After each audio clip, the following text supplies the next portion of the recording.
that I just come in there and look for knockoffs, and that's not the case. You know, I'm actually a sharp, smart fighter. So, well, I'm here. Who wants to fight with me? I really don't care who's in front of me. I don't feel like no fighter beat me.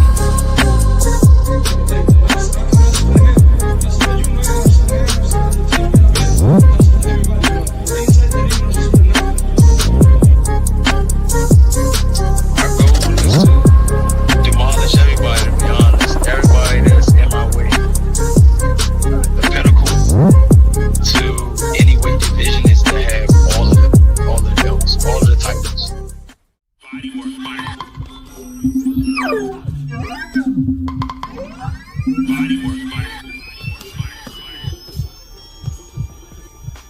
Welcome to Bodywork. Welcome back. It's Michael Rogers. Welcome to Bodywork Boxing. It feels so good to be back.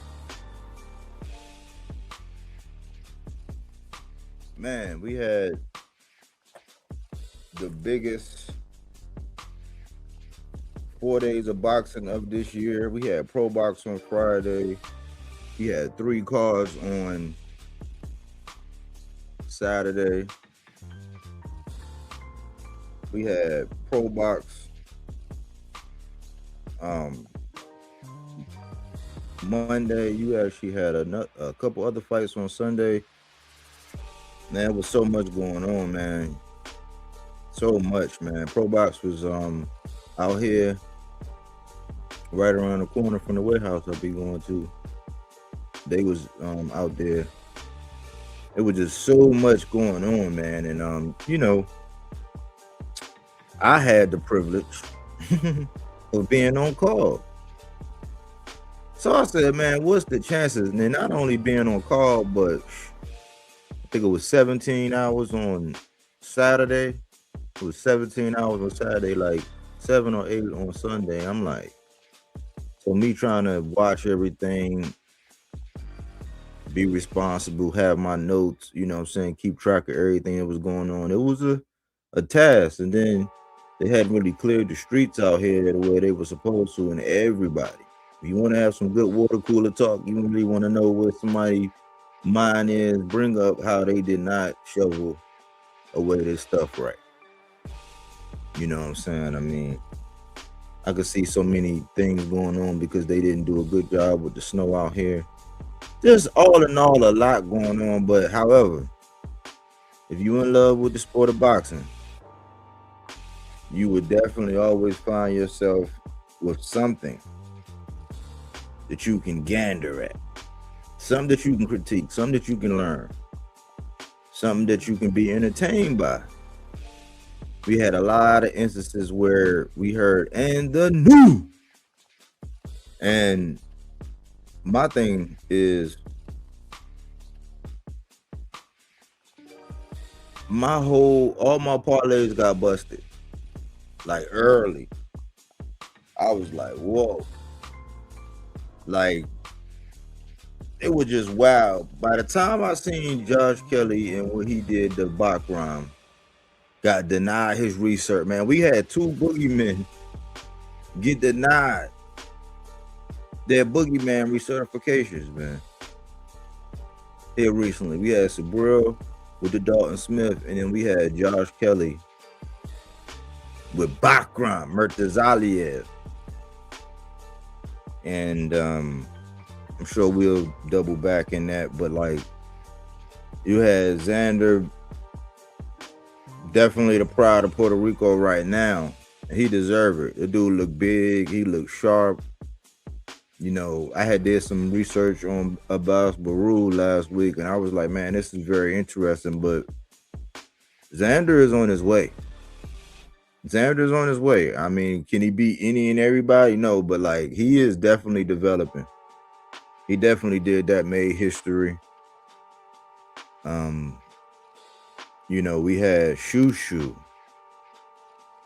I told y'all that man had a kill switch. Cause that fight was looking interesting, very, very interesting.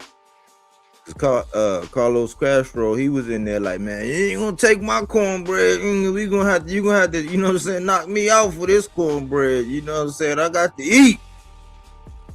And Shushu was like, I oblige you. I'll be your Huckleberry.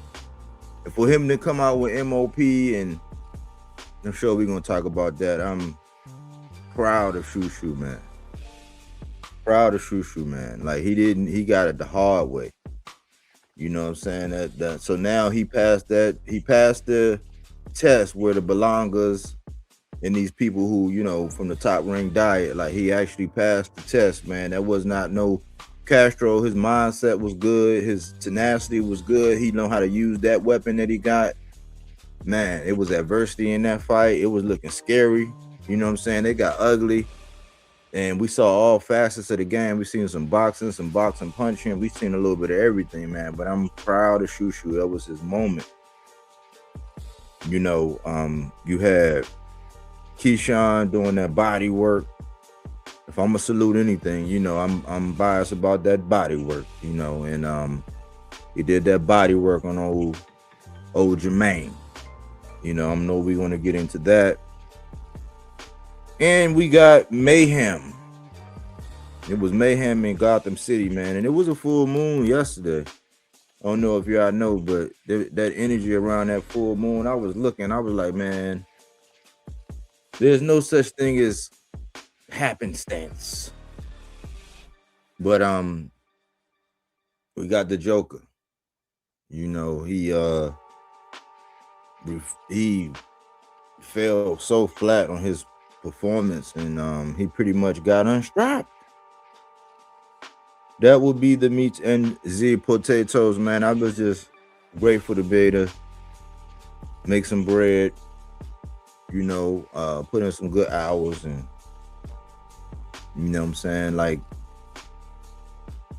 keep my company's name all good on all facilities. You know, I'm a perfectionist, so I was, but also stay attuned for my second love, which is boxing. You know, so I was abreast. I heard a lot of things. I saw a lot of things. You know, I had the right to not act out on my knee-jerk reactions, but I had time to like mull it and ponder everything over. And you know, we're gonna get a pulse of where boxing is at, and we're gonna talk about it in depth, man. But you know, it's very interesting, man. Even up until last night, man, they gave a nice card last night. Once I realized I wasn't gonna be able to make it, because I don't rush it. If I can't do it and be comfortable and set in and locked in and prepared, I'm not gonna let you down. You know what I'm saying? Like, I take pride in the work, man. So if you are listening or happen to hear in the playback, I appreciate it. But last night I was gonna do it. I had it set for 7:15 because I knew that was probably gonna be a long one. But I couldn't do it. I had got called in, I didn't get back, and I wasn't gonna rush it. Everything was set up. I had did it early in the day. I think around like 3 o'clock I had did it, not knowing I was gonna go out. About 45 minutes later, they hit me. It was like, yeah, we gonna need you. So I was like, all right, I'm on the way. You know what I'm saying? I got to get that money on in these days and times, man. But that's a little bit of the life of Michael Rogers, you know what I'm saying? And there was some body work. There was some very interesting things that happened, but that's just the introduction. I seen a couple people in the building. I want to say shout out. I want to say shout out to AC. I want to say shout out to Jaquez Howe for being the first commenter. Man, I'm heated today. Salute CJ Rich. Melazar.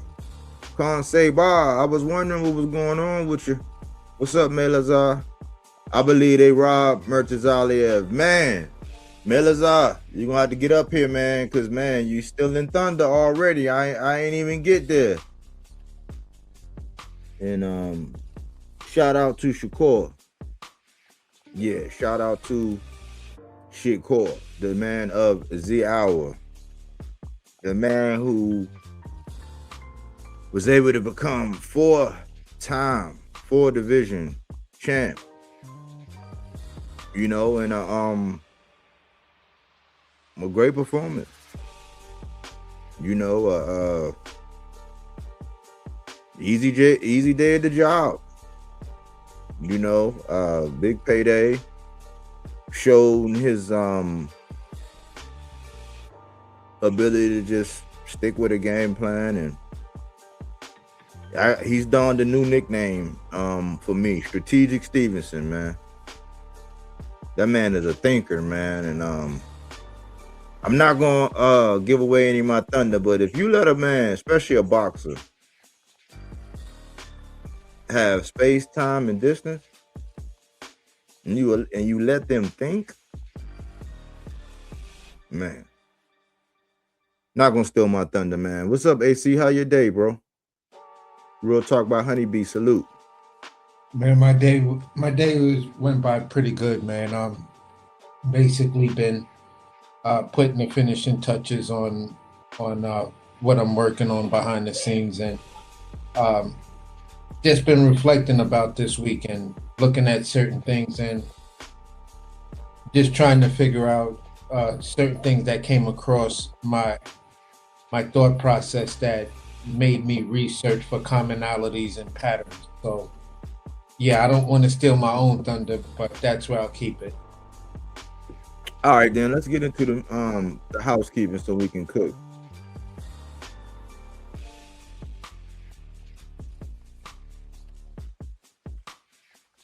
The first one, William Skull, brutally stopped by Jacob Banks. Man, I saw that. I was like, okay, let's see what Skull got, man. Like, now, don't shoot the messenger. But I do have a series called the Age Well Games, and for the most part, I'm at like 1.5 with my Age Well Games as far as being off. So you would say 8 out of 10 times I was right on my Age Well Games, and the performances in the selection, people are going to be with a microscope. I was out in front of her and I said, man, Canelo, he don't have a cherry vineyard. He has a grape vineyard, but it won't age like fine wine. And man, if you seen what this dude, Jacob, did to William Skull, I know people was tapping Canelo on the shoulder like, hey, Canelo, man, you see this, man? I'm talking about you. I'm talking about an ass whooping, like a, you know what I'm saying? Like I'm gonna kick in your door, man. I'm gonna pin your shit back. I'm gonna stalk you. I'm gonna punch you in the face whenever I want to, and then when I'm ready, man, I'm gonna beat you to exhaustion, and I'm gonna punish your ass. That's what happened to William Skull, y'all. Bruh, all I can hear is AC boys, bruh, because he be having that, he know how to do them impersonations. I was like, bruh, like I saw that shit, I had to send it, man. I was like, God damn, he got his ass whoop-zaz up. You know what I'm saying? Like, shit, like it was, I mean, you could say, okay, they was in there with Canelo, but we see he didn't take no damage. It was the same performance as the Devin and Jose Ramirez, where he didn't take that much damage and he landed a crucial uppercut or whatever. But man, when you look back at that performance, man, you're gonna be like, man, hey, Canelo, bro, like this shit you've been doing, because remember, Munguia got stopped by the Frenchman right after that. Then he came back and avenged himself. He had an adverse finding in his little, you know what I'm saying, UA, but you know that went right over. People ain't talking about that.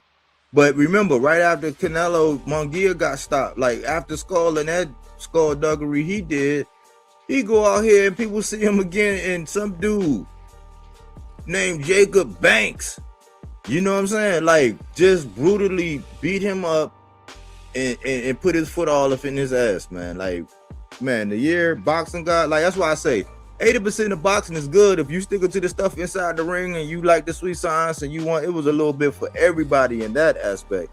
We just catered to the 20%. You know what I'm saying? But that's what happened on that. Salute, Melazar.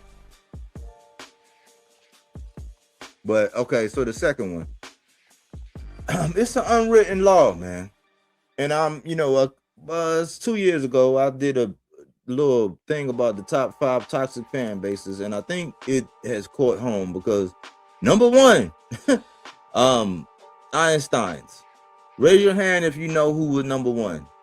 Now, listen, if you report on messy stuff and you was all on all of this stuff, whatever, fights and violence and all that kind of stuff, and you were reporting on somebody, you know what I'm saying, in the sport, doing crime, exhibiting violence, like there were no reports. Matter of fact, I seen more gatekeepers, more goalpost movers, more just outright. I didn't even know, like, damn, you should have went to the league the way you be sitting up there blocking these field goals and like all this stuff that you're doing.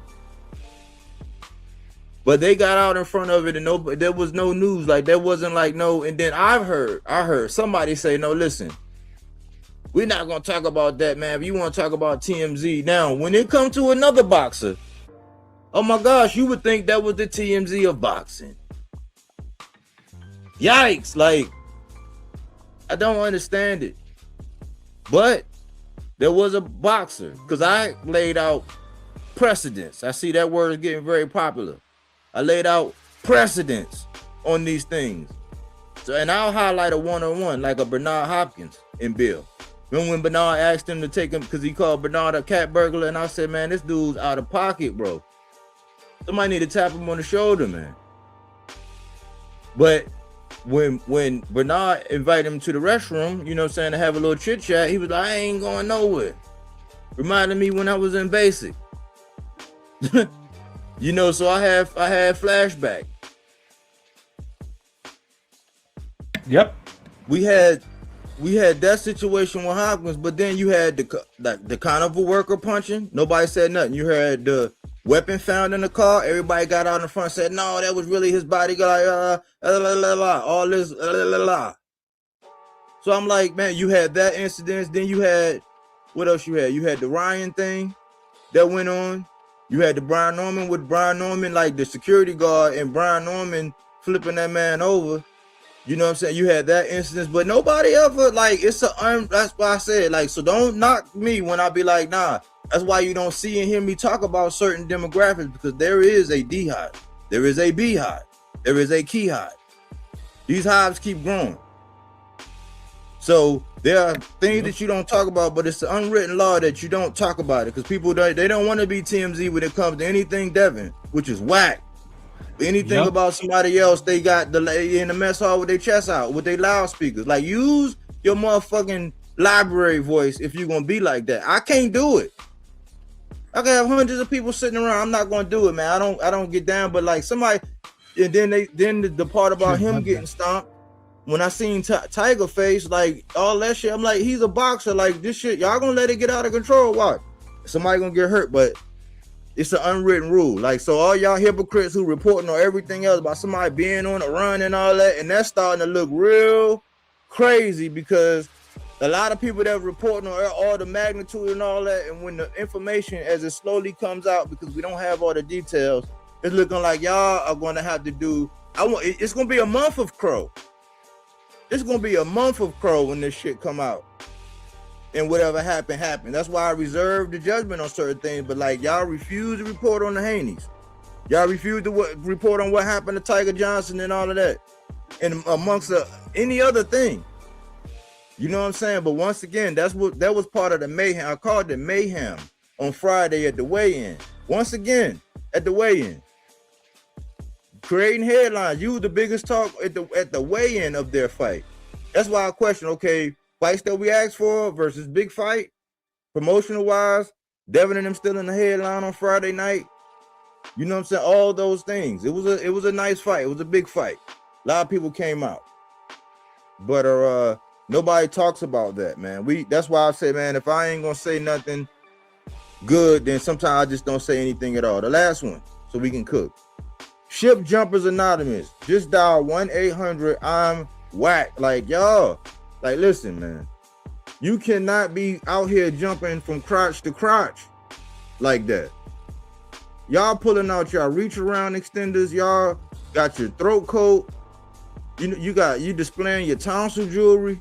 You got on your knee pads with the real fuzzy like lining, high thread count. Like, I'm not understanding. But I told y'all, there was a time when Seattle Seahawks wasn't, you know what I'm saying, what they were when they had Shaun Alexander, and they grew into being what they were once they got the Legion of Boom. And there were always these people who, no matter what, always find themselves jumping on the winning team. And I see what y'all doing, man. Y'all, it's nasty work, man. Like, every week, y'all just gonna jump, y'all just gonna flip, y'all just gonna flop.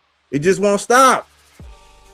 Like, y'all are whack, man. Like, we give credit where it's due. We salute Shakur for doing what he did. But, like, y'all, people are jumping ship. Rules are changing. Call outs just vary. You know, that's the housekeeping, man. If you find yourself just jumping ship from week to week, man, call 1-800 I'm whack.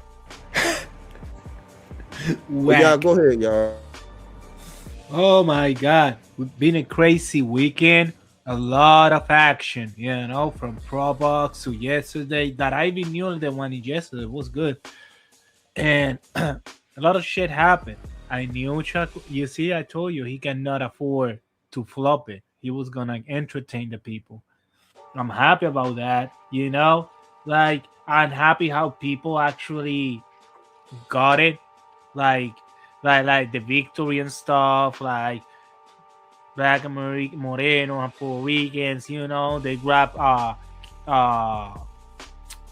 Shakur, like they you know, we know how to share him and stuff like that. It's not like, I like that. I like it like you know, people kind of, even their haters, like, oh yeah, he will, because, you know, he entertained people.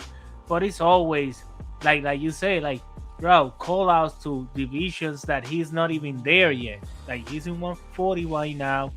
Some people was even talking about Tanks. I'm saying, Tanks up now. Why? Tanks is have his law problem, all the bullshit that he got.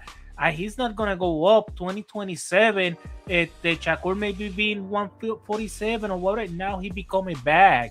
He don't need to call out the Tanks and going to dehydrate himself to 135 again. You know, now he built up a career. Other Conor Ben or Haney, like, why? They are mad good fights in 140 with a lot of boxers over there, and you're gonna make money and you're gonna be the main event, and people wanna come and watch you perform. You don't need to chase bags no more, you know, because for me, Devin Haney, small group of people want to watch that fight. Like, you ask the everybody else, no, they will tell you they have way other good fights for him. Even Dalton Smith, that's a good fight. You know, the Brits versus the Americans, they're gonna bring their people. American bring their people. It's gonna be huge. A bunch of stuff. I don't like that Conor Ben shit. Like, what you're doing? What you're doing over here? Like, what? For what they bring you over here? Like, you're a PD guy that fought. You're the son of some famous boxer that fought another son of another famous boxer, but never has accomplished nothing in boxing. Because Conor Ben have accomplished nothing. Just his father was a great boxer. It's like saying, be the son of Mayweather, Camacho, Julio Cesar Chavez. You know, mostly he got his son. It's the same shit. It's not like Team Sue you saw from his father's Constant Sue. So we know how you son of boxers are. So please, come on. Go, whatever. But I really enjoy this weekend. Was kind of good. Was not all the action pack that I like. Chuchu gave me that. Oh my God. And Chuchu I knew, because Castro is a very experimented boxer. He got a lot of experience, you know, and Chuchu walked through, you know, passed with flying colors. I like that. Like he got punished, pressure. He knew how to deal with it, come back, and won by knockdown. Like that was good. Remember, I saw a fight from Tim Bradley. You know, he fought a guy, I think, from Mongolia or whatever. Bro, he almost got knocked down in the second round, right? Because I watched that fight before the Xander Sayas fight in the Top Rank Classic channel. Damn, yeah, I know why he become a legend and stuff. He went to wars and so, but You talking so about that's what we Provatnikov? want. You talking about Ruslan Provatnikov? I think I don't remember the name of the guy. He looked like from Mongolia or something like that. You know, Asian but taller, big. Like he would look like a Mongolian. I don't know. But yo, he got beat in that second round, and then he come back and won the fight. And I think sometimes we ask that for our boxers. Someone's can give it, someone's not. But if you entertain me, like Shakur did, he punished this boy for 12 rounds. Coming from All right. Honduras over We, here to insult Americans. Are you crazy, bro? Yeah, get out of yeah, here. we gonna good take, man. Good take. We gonna get into. We gonna go in depth with it all. But what you got, AC? Your initial thought. Basically, the William Skull fight was hilarious to me. He did his best Jake Paul impression in that fight, and I was just dying about it. The unwritten law, yeah, it's. I would probably say Team Devin Haney is probably the poster boy, but it's a lot of people, putting in their applications. So 2026 is going to reveal a lot. Basically, some of the things that was said over the weekend and stuff like that shows that guys are putting in their unwritten law applications. So yeah, I'm expecting to see many more applicants and stuff like that come out and be proud to wear that badge. After that, yeah, that's pretty much it. The whole jumping dip part of it, that's the crazy part to me. Whereas I literally heard people say X, Y, and Z about certain fighters, and then somewhere along the line made that pivotal switch to now these fighters can do no wrong. And I'm just like, wow, you guys are doing this shit in epidemic proportions. And, as long as a guy just shows up and gives you half of something, you cherish it like it's 100% of everything. And that's probably where I draw the line, and some people will say whatever they want to say about me, but at the end of the day, it doesn't matter. I give the same energy to everybody. If you give me a solid performance, I'm gonna be excited about that performance. I'm gonna be like, yo, that was a memorable fight. If it's a half-ass performance, I'm like, okay, how many people, 5 years from now, 10 years from now, going to remember that fight? And sometimes that's where you really have to land that plane when you look at performances and you want to use these highly definitive, highly praisal words for a performance. And then you have to ask yourself, 5 years from now, will I remember this? 10 years from now, will I remember this? Or will I have to go back and be like, oh yeah, I remember that? And then compare it to other performances that you've seen. So it's a little, it's going to be a little different moving forward and seeing how people rationalize new landscapes and things like that. Yeah. Well, Shakur is still 35 champ, and now he's the 40 champ. And for me, this is something that we spoke on, and I was like, man, it's going to leave the division funky, because even Keyshawn, who was up in line for that WBO, because originally the TO fight was supposed to be his. Now that Shakur has it, I'm like, okay, Shakur is probably playing chess, so he probably was going to look at some kind of Conor Ben stuff. So that'll probably be his one little freak show or whatever. that they give these guys like right after they do it. But like there was no talks because I recall when Richardson Hitchens won his strap, it was all this. Oh, he got to fight Gary Antoine, and he finally got to stop ducking Super L. It was all. I didn't hear none of that for Shakur. I didn't hear no pressure. No. I didn't hear nobody bring up Gary Antoine. That's why I be waiting to see if y'all gonna keep the same energy. But nobody keeps the same energy. Salute to Earl Spence, man. But I didn't hear none of that. Like now he got to, and see, I already said, because see, him and Richardson Hitchens were already cool. You had to take that piece off the board immediately. You know what I'm saying? See, T.O. and Richardson Hitchens wasn't. So it's one of them things the way I said the business of boxing is going to suffer. That's why for the business of boxing, I wanted something else. You know, I also saw that Teofimo Lopez did not fix the windshield wipers. You know, and it rained. And when it rained, it poured. And in my you know, my take on it, my initial take, I ain't gonna break it down just yet. I'm gonna speak to what I was getting into. Now the WBO is in limbo. I was looking out last night. I was, you know, doing like looking up possibilities and things like that. He was adamant about saying he was coming back down. Oshaki is already down there, but he said he ain't fighting Oshaki, which I don't understand. But you want to go down to 35.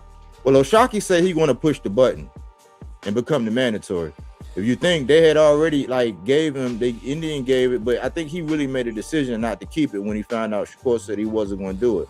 So they let that JDA Herrera and Nunez fight go on, and JDA Herrera stopped Nunez, and now he's the WBC interim. So that's the fight that he got to go back to fight that. But Oshaki said he's going to push the button on the Cam show, and that he's going to become his mandatory. But that WBO up there, because remember he said he was going to leave it for his mans to fight for, where his man said he going to 47 and he calling out David Haney. There was also no pressure with that call out, because I remember Hitchens called out T.O. He got in the ring. That fight didn't happen. He also said F the Haneys. He called out the Haneys. Devin Haney said he was going to go get Brian Norman. Richardson Hitchens said, I want the winner. When the winner happened, I always say Brian Norman would have won. I'm thinking we would have got that fight. When the winner happened, because they got Richardson Hitchens on an honorable mention, that there was no pressure there. So now, right, Shakur just won it. He ain't going to defend it. You know what I'm saying? Something that AC probably going to touch on. He ain't going to defend it. WBO is in limbo.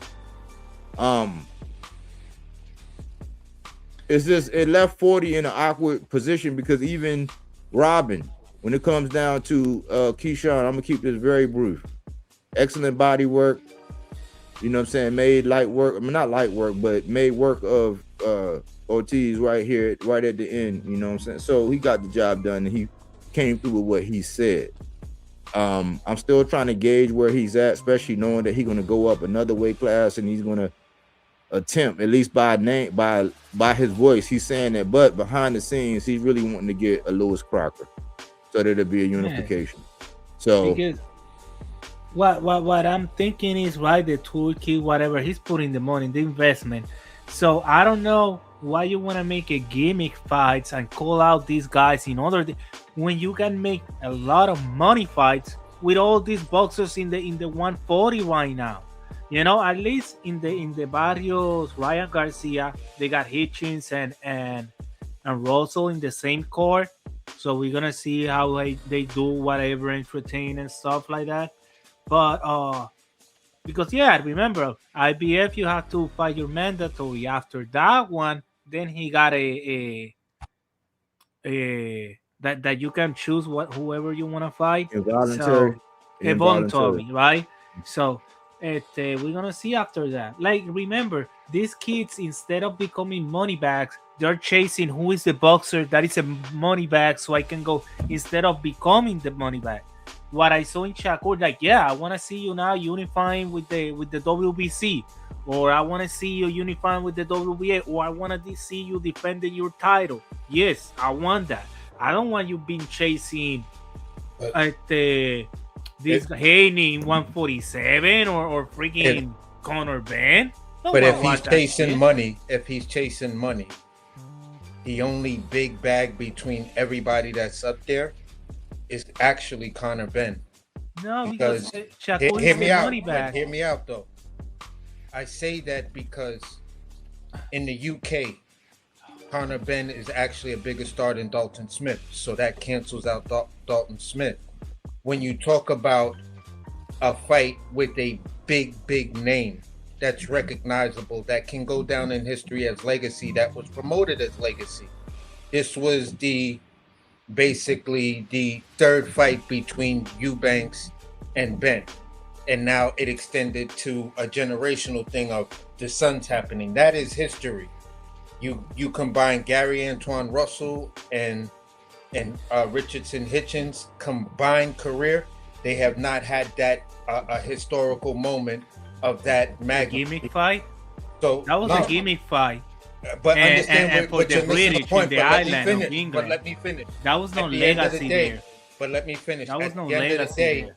there is just nobody there that can generate the money overseas. If you put Shakur versus Conor Benn in any one of those decent sized UK stadiums, I'm not talking about the big ones Joshua fought in.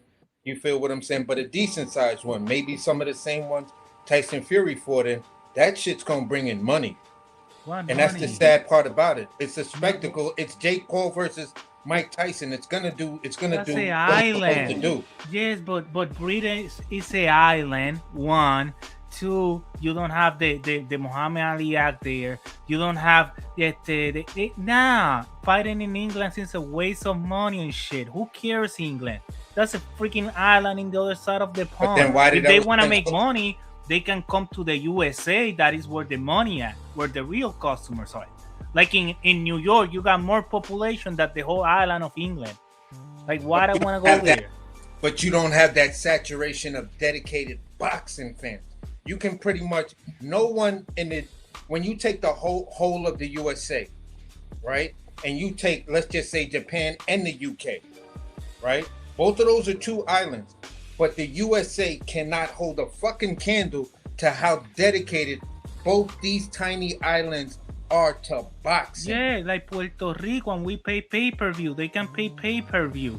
But or pay the flying ticket and come over here. Like Shakur just filled up the Madison Square Garden. He became the bag. He don't need to go to England. He don't need to do gimmick fights. Yes, you do. You need to go there so it establishes you as a world champion. That's to fight the son of a real champion. You understand? It's like fighting Julio Cesar Chavez Jr. That's what Conor Benn is. It's a gimmick that is the son of a real champion. He has not made nothing in boxing. But if he got no accolades, it's the one that makes sense. If you're chasing accolades or something like that, you unify. If you're chasing money, if you want to go for a straight up money grab, then Conor Benn is the money grab. Shakur knows this. That's why he's been calling out Conor Benn. And they told me they don't like Conor Benn, and they even told me that fight, that trilogy, was just made up and wasn't that amount of many people. It was like camera clips. Like they try to sell us that these people are famous when they are not. When really they are not famous. They're chasing the American boxer because they're chasing the American market. Conor Benn cannot generate money like Shakur did or these American boxers do in here in the United States. Like, there's no reason for Shakur to travel to England. There's no reason to fight Conor Benn. There's no reason for him to go to 147. With the 140 pounds, it's a bunch of boxers that you can make a lot of money. Nobody's arguing that. That's where we are. But where he is, that's where we are as the type of fans we are. But we are not him. At the end of the day, when you look at him and what he wants to do, he wants that because he feels that for his career is much more necessary than actually defending and upholding something you just did the right way. Because you the same belt that you got at 130 when you fought Valdez to get your lineal champion, that was because you two they made that a lineal fight. This time you actually beat the lineal champion. You beat the man who beat the man who beat the man. Now the fuckboy shit you're about to do is go up there and fight a guy who actually does nothing, did nothing, You feel what I'm saying? And Like now you're that- gonna break the lineal line for no fucking good reason whatsoever. You're just gonna break the lineal line instead of defending it. And Yeah, this is where for Biden was what? talking For about Conor outspeak Ben? to it. Hold Like, on, that's but yeah, we get that. We get it for Conor Ben. That's Shit, that's hell the no. fucked up stupid shit. But the point is this: right now, what you did, I'm not gonna be the one to give you all of these accolades. I'm not. I mean, all of this praise because for me, yes, you won the fight, but you're just a belt holder. At the end of it, all you are is a belt holder. I'm going by the old rule, and I'm going back to that. Yes. You're not the fucking real champion until you defend the belt. Yes. All right, Yes. so You're let not gonna defend none of that shit, bro. You're just a belt holder, and that's fucked up what you're I doing to think he's gonna boxing. wake up because right there when was Conor Ben, he was still not knowing that he just become the bag and beating Teofimo and fitted up the Madison Square Garden what he has become. Like now you are the bag. And Dalton Smith actually after beating Subriel the way he did and stuff, he got red carpet over there. He's in all news and shit because he's a real champion, not like Conor Ben that is the son of a champion. You know, you like so Dalton Smith got the WBC title, the most prestigious, right? Like the one that give it all the media and shit. So why you in the hell you're talking about freaking Conor Ben when Dalton Smith got the freaking another belt that's gonna freaking skyrocket your fame look, and make you make more money? Okay, I got both. I totally agree. I totally agree with both of y'all for two different reasons. I agree because I'm looking at it like if Shakur do go do this Conor Ben thing, it's gonna be a one-off. It's like, okay, he just took a big leap and did this. So now most of the time they get either a come home fight or they get a fight of their choosing of whatever to get it out the way, and then they go back to doing something, you know, they like worthwhile. So I'm gonna have to look at it just for my sanity. I'm gonna have to look at it like, okay, he gonna get this sideshow out the way with Conor Ben, which I don't respect because that was my whole talking point with the Eubank Yeah, stuff. I don't respect I didn't that. want to see him drained and all that. Like that's just not a fight. Like we playing with somebody's health.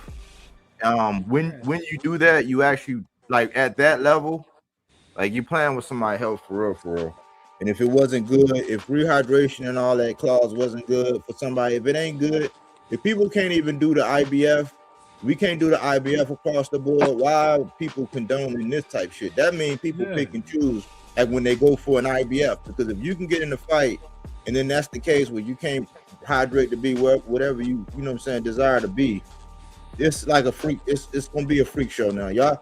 That's not my doing. That's listening to everybody else by everybody else standard. Because when other boxers did it, it was a freak show. That was the big talking point. But we're gonna openly condone it what the fuck? for this freak show. And Conor Ben is like Ryan to me right now. Like they were promising they have a set of skills. Anybody just can't beat them if they were focused and. You know, like if it wasn't entertainment freak shows, you could appreciate what they are because they are dangerous. We seen what happened with the Devin fight and Ryan with controversy all in it. We know, but that's what he is. He's like the name to where it's like buying a Gucci bag. It's like the name. Is it the bag you want to go to the gym with? The bag you want to be out? Like that's what they are now. So people are condoning that. I'm gonna set that freak show off to the side for a second. And I'm asking Turkey, if it's all about the big fight, then what's the big fight for Shakur after that? That's where I'm at.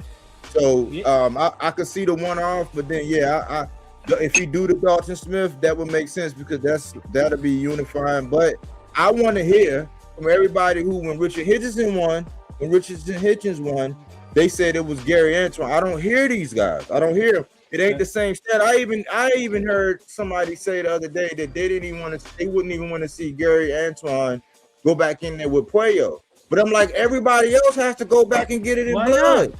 Why not? And he's saying he said he don't care whether he ever get a belt again. He want to see it. So sometimes Puello and Russell is good fight.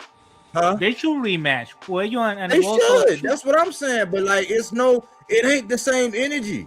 Like that's what I'm trying to say. Like so now it's all this friendship. We gotta look now when we think about matchmaking. Like okay, well is he friends with him or are they cool? Like before we even get into these heated debates now. Mira, like Keishon versus Hitchens. That's a good one too. I would watch that one too.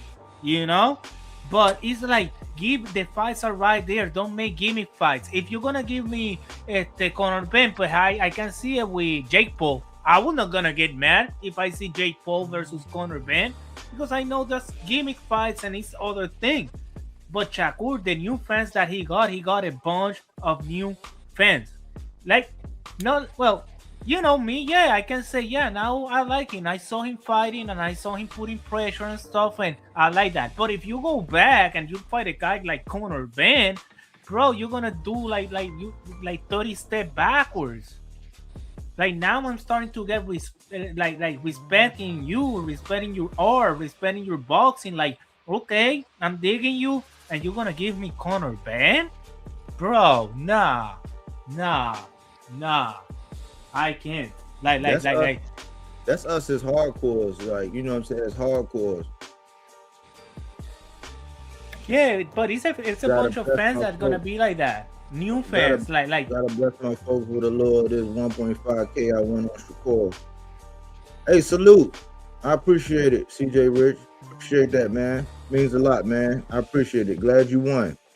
Good stuff. Like you entertain, like I was with a bunch of people that would say no, Shakur's gonna win like the easy way. He's gonna stay away, and just now I was like, nah, he's gonna put that action. He's gonna fight. He's gonna get inside. And he did. He beat the shit out of this motherfucker. That you came like a refugee from the jungles of freaking Honduras and come over here and disrespect the American boxers that freaking help you out to get here. Now you're gonna call them monkeys, and you're gonna call the Puerto Ricans that they're trash, easy to beat. And now you got a freaking Puerto Rican black 2-in-1. Now you're gonna get a 2-in-1 whoop ass. You know, the black with the left hand and the Puerto Rican with the right hand. Boom, all night. All right. So okay, I see what this is. I like that part. You know, that's where I like it. So let me break it down. Let me lay down some foundation, and then we can cook, man. We can just flat out cook on this. But let me lay down. Give me a second just to lay down this foundation from my perspective. When I look at the fight, you know, everybody said it depends on which TO came out. The TO that came out, it was a flat performance on him. He has went on record saying that Shakur had a hell of a jab, but once you get past the jab, then you know what I'm saying, he got something for it. And so that's what the basis was, because they had familiarity. Now what everybody keeps saying is that one, Shakur, he said his notable thing that he said was, he said, I hope the children see the importance of the jab after this performance. That was the most critical thing he said. Basically, you know, like he said, I use my jab.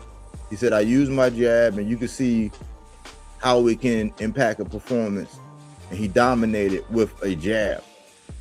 That's initially. But what I really took away from it was this one thing. His foot placement.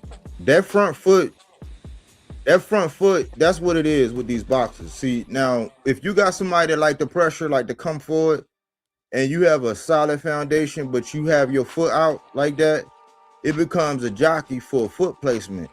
And if you can't, it's almost like sometimes when you see boxers, and if we go upstairs, if we go above the basement, if we go upstairs where they have their hands out, it's called having traffic out there.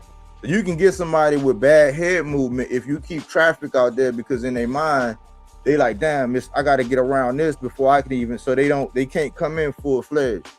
If you have your foot placement, which that front foot out with Shakur, if you don't know how to step around that foot the right way, it's dying. It's like a coward dying 1,000 deaths. Like, I had no idea, and I said this before. I said, man, if you would have told me earlier we're gonna go out there and try to box Bud, I would have been like, man, we not betting. If you would have told me that Teofimo Lopez was gonna go out there and try to outbox Shakur and show us the same movie over and over and over again, and he did it with a jab. Like, you didn't, and your corner, he didn't know what round it was one time. He was giving that off-brand, that generic coaching when people be talking about Bozy, when people talk about, you know, these fight Wally, just saying certain like phrases and not really giving out real like by the number instructions.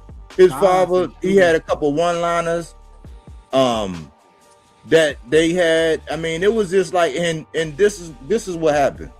Tio basically said because he didn't take a bath. And that's not with a TH, that's with a PH. So for all my people who want to go back and look at that interview, that's what he said. And I'm like, he done said some stuff along those lines before, but he said that. But listen, I saw an interview with Teofimo Sr. afterwards. He sat down and he put out his thoughts and he said, my son basically didn't listen to my instruction. And I said, oh, here we go with dad throwing his son under the bus and this and this. But he also said a couple other things. Yeah. He said that it impacted his son with everybody going against him. So when I look at it from all angles, like that's why I call him strategic Shakur. They had Wally was recording him. It's not the first time they done recorded somebody because they actually recorded Bill. Shakur recorded Bill saying if it ever get hot. So they recorded. He was recording him where he took a picture, but he didn't record him. But that's what he was doing.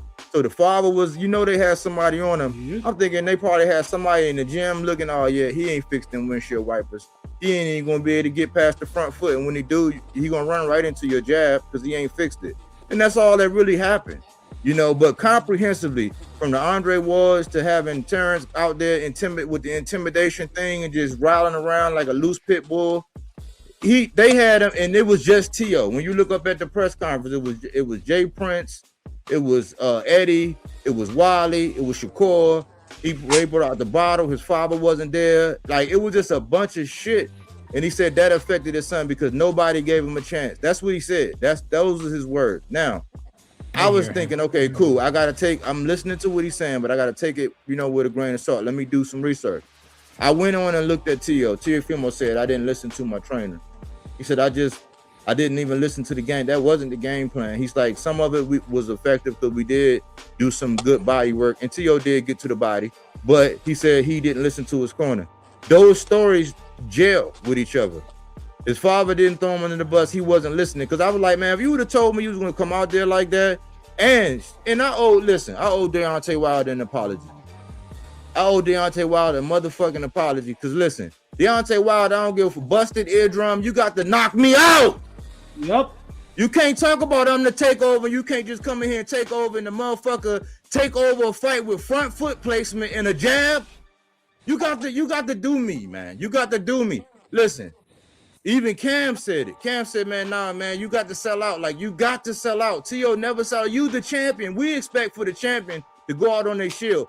If you can say what you want about my guy, Earl Spence, you got to knock him out. Like, the referee had to come in and stop him. They had to stop him. Like, he's going out. He's going to go forward. But then on the flip side, what I expect is when you get up and you done already got in the bag, it's like this is where you really would entertain me because if it's levels and all this. Floyd would have got rid of Tio. I'm sorry. Floyd would have got rid of his ass. Floyd, like, if your hands was good, your hands was good. So the baby hands, you shattered that narrative. You took that nigga up out of his seatbelt and you relieved him of his ring and his WBO. You shattered his pride. All this hindsight racist shit that people want to get on now, that's some hindsight. That shit was said a minute ago. You know what I'm saying? We can't sell fights on that. It's just gonna make it toxic. We're not gonna want to talk about it. He apologized for it. He has been humble. Humble pie is his name. But listen, don't tell me as a champion he didn't sell out. Like, that's the one thing about my guy Tank. Like, you know what I'm saying? He gonna sell out. Yeah. He gonna sell out. Like, you gonna have to at that level on that big stage. Either he gonna, like, even with Frank Martin, the success he had. Yeah, it was adversity in there. He gonna turn up. So it's disrespectful to even think for people out here talking about, oh man, he'll definitely wash Tank feet. You know what I'm saying? He'll wash Tank feet. That's about it because my man know how to get past the jab, homie. If that's it, no. So I didn't, and then if you got a nigga like that where he just busted all up and he can't see and he's scared to get knocked down and you already broke his will, the same shit we was asking for Devin Haney when he should have jumped on Devin. Like, there's no pressure for Shakur to do that.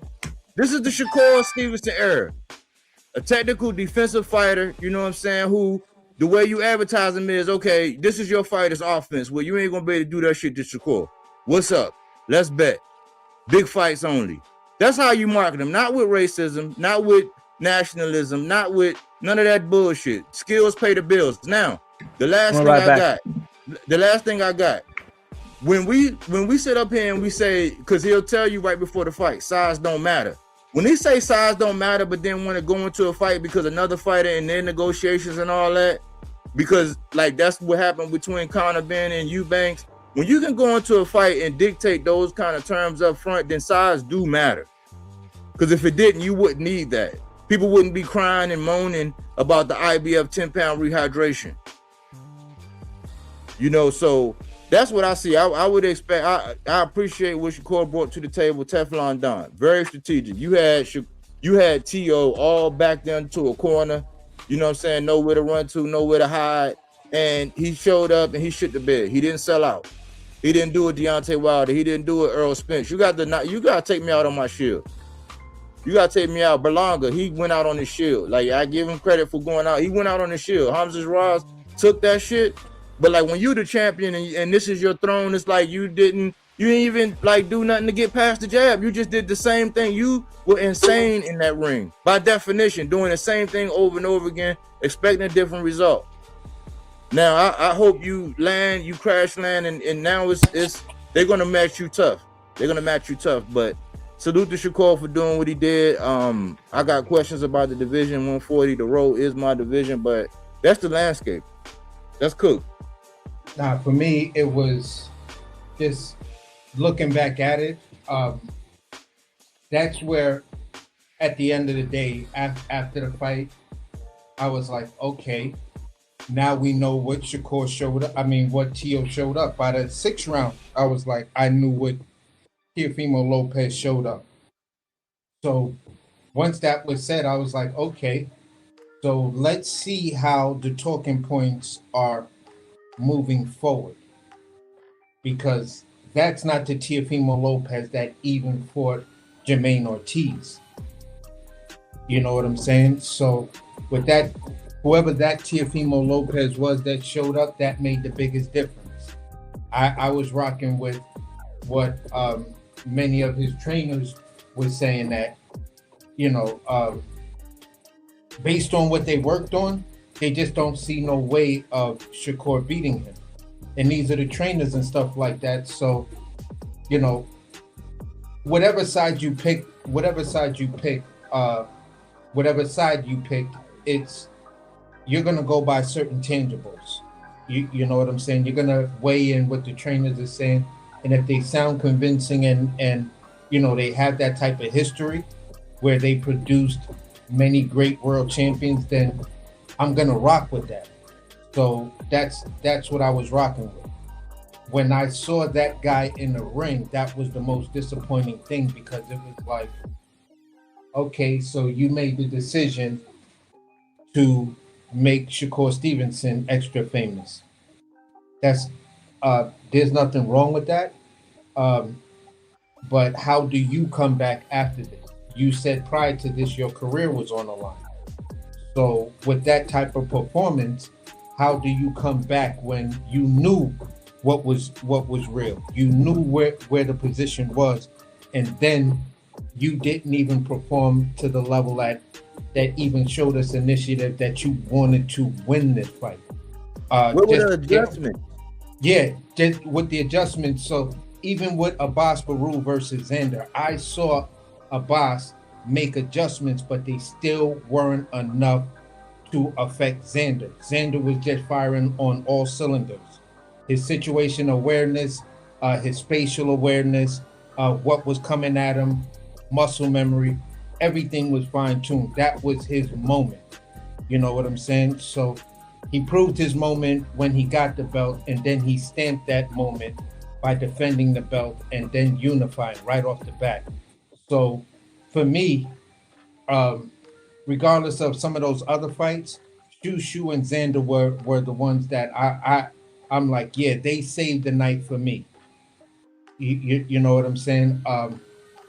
So just going back to Shakur, you had those moments where it looked like Teo was completely defeated.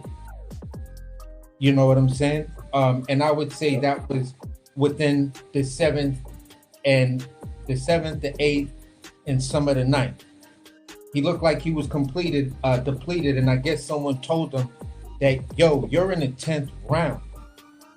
That's when it looked like he tried to come back, much like he did with the George Kambosos fight. He looked like he tried that, but the effort wasn't there. Maybe you felt you were so far behind that in the middle of that, you was like, I'm only going to give it whatever. And if this shit don't work, it is what it is. So I was just shocked to see that version of Teofimo Lopez show up. So where I'm reading like a lot of the comments, oh, he did this, he did that. I just have to write in those comments, okay, what did Teo do that puts that performance on that much of a high scale of showing these great attributes of boxing? If you're gonna stay there and you're gonna keep giving me the same look, what did he actually do? I didn't see anything different from Shakur. I saw no wrinkles. I saw nothing. The way he fought Teo is the way I saw him fight Yoshino. That's the way I've seen him fight Jamel Herring, Oscar Valdez, all of those fights. For me, okay, you brought back some of the way you looked at 26 or 30, but that's something I was like, oh my God, this is a whole new Shakur Stevenson. No, I did not see that. It was the same Shakur I've always seen. So, Teo didn't make him have to. It's like you allowed him, like, shit. If I just can't just use this motherfucking Glock, I'm not pulling out nothing else. I'm just gonna keep busting you with that. Like, it was like he didn't force Shakur to go in his bag. Like, I mean, it was no adjust. Like, from a champion, you want to see adjustments. You want to see risk taking. Like, once that score started going up and them rounds start going in the bank, you got to turn up. You got to try something else. You can't do the same thing over and over. That's rookie. That he don't have a corner like that. You know, his father brought him to the furthest he could. You know, and when that fight that he got with the Spaniards, he should switch corner in that fight. But no, he kept his father. What you gonna learn? What new you gonna learn? Nothing.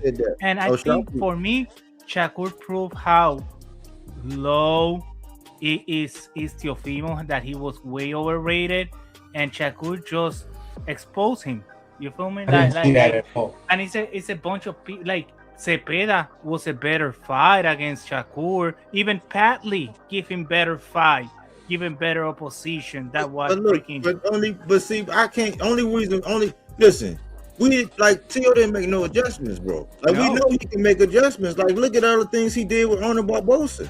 And yes, left-handed versus southpaw, but he had success against, southpaws. Like, this shit, I looked at that shit with him and Jermaine before this. It's like, man, so from that time to this time, like, did the clack, like, who took, like, did something taken out? Like, he didn't do anything, bro. Like, I can't say, like, look, I don't want this to get misconstrued. And I think this is where AC is coming from too. Even I'm not going to speak for him. I'm going to speak for myself. It's not to take away from Shakur. Like, it was like easy night on the job for you, Shakur. But like this whole, he definitely washes this and he does that. It's like, no, like I would have, man, like the way I see it, man, like I think Oshaki would have went ahead and at least tried to, because he tried with Fulton. But, boxers know how to do when they evade. Teo wasn't evading. Like, it wasn't like one of the things where he would have really had to like run him down or whatever. He got on the back foot a little bit, but like that's just, he do a little bit of that when he trying to lay a trap or something like that. If he trying to set it up or he resting or whatever. But like, I didn't see all of the, like, I understand masterclass, yeah, because the jab. If you can't get past somebody front foot in the jab, and you the motherfucking champ.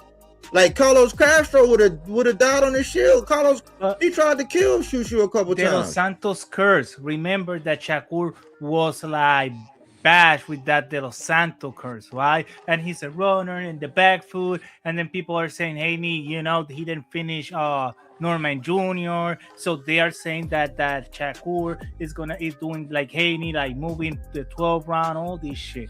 So when for him staying in the pocket, Yeah, he stayed disarm Tio. I'm not saying because I think Shakur and Tank are two different styles. Tank is where he at over there in 135. You know, like I don't need to see this big ass Shakur. Like now, like Shakur, do your thing. Tank, do your thing. You know, that's how I want to see it. I don't need to watch these two guys or attack both of them because they're different. Like Tank give me a aggressive style of boxing that I love. Shakur give me more it's a boxing like a boxer style, but he give me the action in the like a Pernell Whitaker, not like him like moving down but you know what I'm saying, like he fight there in the pocket, he look the fight, but he box at the same time, dismantle with the jab. Like you have to pressure him, but there are two different styles, like totally, you know. And that's what I want to see Shakur unified instead of trying to cash this Ben Connor, Ben garbage, because then it's gonna send you back where you started. You feel what I'm saying? Like right now, Shakur is in a good position. He don't need to go to Conor Ben. Don't do no gimmick fight. Just do something to like, okay, Tio, because Tio was overrated, but you took the lineal champion. So keep that lineal champion, defend it, or go for the WBC, but do something that other fans can admire now. You like, oh, okay, you're doing. But if you go for Conor Ben, man, we can't say Tio overrated, bro. Like, man, like you just about to do that. For me, always was like that. I mean, but like, come on, man. We went over all of this stuff. Whereas like Tio, you know, he's a roller coaster. They used to do it on Top Rank with the roller coaster. Like right before his fight, Tim and them used to be shotgunning that thing, and they showing the roller coaster. He's up and he's down. He's up and so we knew that. So, but like for me, I'm gonna leave it like this, man. Shakur did what he needed to do to get the job done. I mean, it's like Gary Antoine and Mr. Gary Russell say, man, like you bring out the tools that you need for the job. Like that job didn't take much but foot placement and a jab. You know what I'm saying? And he answered the question because I don't think he was around, but I did the video and I was saying, well, something to telling me, what if he come out there and be right there, like right there in front of him? I was like, the Tio is probably prepared to chase him around. What if he come out and do the Devin, like what Devin did with Brian? And that's really what Shakur did. Tio just kept trying to go through the front door. And he just kept blowing his ass back out in the front line with a motherfucking jab. That's it. So I'm not gonna put no extra on it. I do want to talk about some of the upsets and let AC get anything he got out before we get into like some of the other fights. Basically, I'm in the same vein. It's basic. It's simply this. How much credit can I give you when number one, you didn't bring out any new wrinkles because the task didn't call for you to bring out any new wrinkles? If the argument was which guy is going to show up. Now, in the past, there have been fighters that have been on that line. Michael Spinks, a couple of other fighters who had that moniker, like which guy is going to show up, either the guy that when he loses horribly, or the guy that when he's on top, he seems to be unbeatable. You know, there've been fighters like that through history, and even when they faced, you know, fighters like Sugar Ray Leonard, Tommy Hearns, and Ali, because all three of these guys had guys like that. You know, some guys showed up, some guys got easily knocked out, but it was never a talking point between what I would read in the paper in the Sunday sports column to whereas the actual sports writers are saying that this guy exposed someone. It was like, yeah, our main talking point was which guy was going to show up, and we saw the guy that showed up on that night. You know what I'm saying? It wasn't the guy that we thought was going to be there. And that's where it begins, that's where it ends. All the exposing talking, overrated, that's the part I just can't get with, because I've seen those talking points in other chats and stuff like that, and I'm like, how can you say that when leading up to the fight, 100% of whether Teofimo can win or not was 100% predicated on which Teofimo Lopez is going to show up. Is it going to be the Teofimo Lopez that fought Lomachenko, or the Teofimo Lopez that fought I forget his name at 140, but The Spaniard? huh? The Spaniard? No, the dude from the UK that he won the lineal belt off of. Oh yeah. Josh Taylor. Yeah, Josh Taylor. So it was basically which guy is going to show up. We saw what Teofimo Lopez showed up. You could easily see it by the fourth. From the third round, you could basically see it. You know, if you really was paying attention, you saw it from the end of the second round. I mean, the end of the first round. Yep. So at the end of the day, it's just like, okay, now for me, it's just a matter of watching how bad he's going to be beat. I also saw Shakur hit him with several times with his hardest shot, and Teo didn't even see the punch coming because his shit was so swelled that he got hit with it and still kept on coming forward. So I was like, God damn, Shakur hit this dude with all of his shit and it did nothing. So imagine if Teo would have just showed the fuck up. Like, you would have probably stopped this nigga by now. So yeah, like for me, the golden thing was, I talk about the windshield wipers. It's some fighters, and this is word, like, before I forget and we move on, but this word to Brian Norman, listen, the style that Devin Haney got is going to be the weapon of choice, because now it's the blueprint as to how to have the success. We've seen a little bit of this with Josh Kelly and Bakhram, but it's a style where a boxer who know what he's doing and got good timing and good punch selection will get you up out of there. You know what I'm saying? But listen, what happened was Teo has a problem entering. I said he got bad windshield wipers. You only realize that the windshield wipers are bad when it's raining, and you say, all right, I'm gonna fix them, I'm gonna change them. You sometimes, if you don't go change it right away, you go work on it, fix it, you're gonna have the same issue, but you're not gonna realize until it get raining again. Well, whenever you match him up with a boxer, you know how to use the jab and have good front foot placement. If he has not fixed them windshield wipers, you know, you can cancel Christmas. So it's going to be about matchmaking for Teofimo. It didn't fix the windshield wipers after all of this time. I don't know how. It looked like he packed it into me. You know what I'm saying? He got demoralized with a jab. You know what I'm saying? But going down to, and he talking about moving up. I'm like, man, you're gonna be like Cambosis at 40. Man. You're gonna be like, you don't know how small he was besides Subriel. You remember how small he was besides Subriel when Subriel did that video and stuff in the other fight? That was like, Subriel was way bigger, and there was one. Bro, this 147 guy's gonna double your size. Like why you're not knocking down guys in 140? Why you're looking up to 147? Yeah, I don't. If you didn't want to see Brian Norman, because it's word, like, we know, we reported it on his word that they had it right. He could have fought Brian Norman before. He didn't want to do it. I don't know. You know, him, Tiger Johnson, like them guys that know how to box but can punch. Boy, if you know how to use, now it's two different blueprints. Like, and you didn't make Shakur do anything. But let's pin that up, man. Salute to Shakur. You know what I'm saying? Like, hope Teo go lick your wounds and come back. You know what I'm saying? All that extra stuff, all that apologizing and all that, man. Just go lick your wounds and come back. Learn from your mistakes, and you know what I'm saying? Like, now that after you got beaten, now you're gonna apologize. You know what? At the Holyfield, he threw the Puerto Rican flag to the floor and shit, and people almost wanna kill that over there in Puerto Rico. That was a big fucking riot, right? Tacho.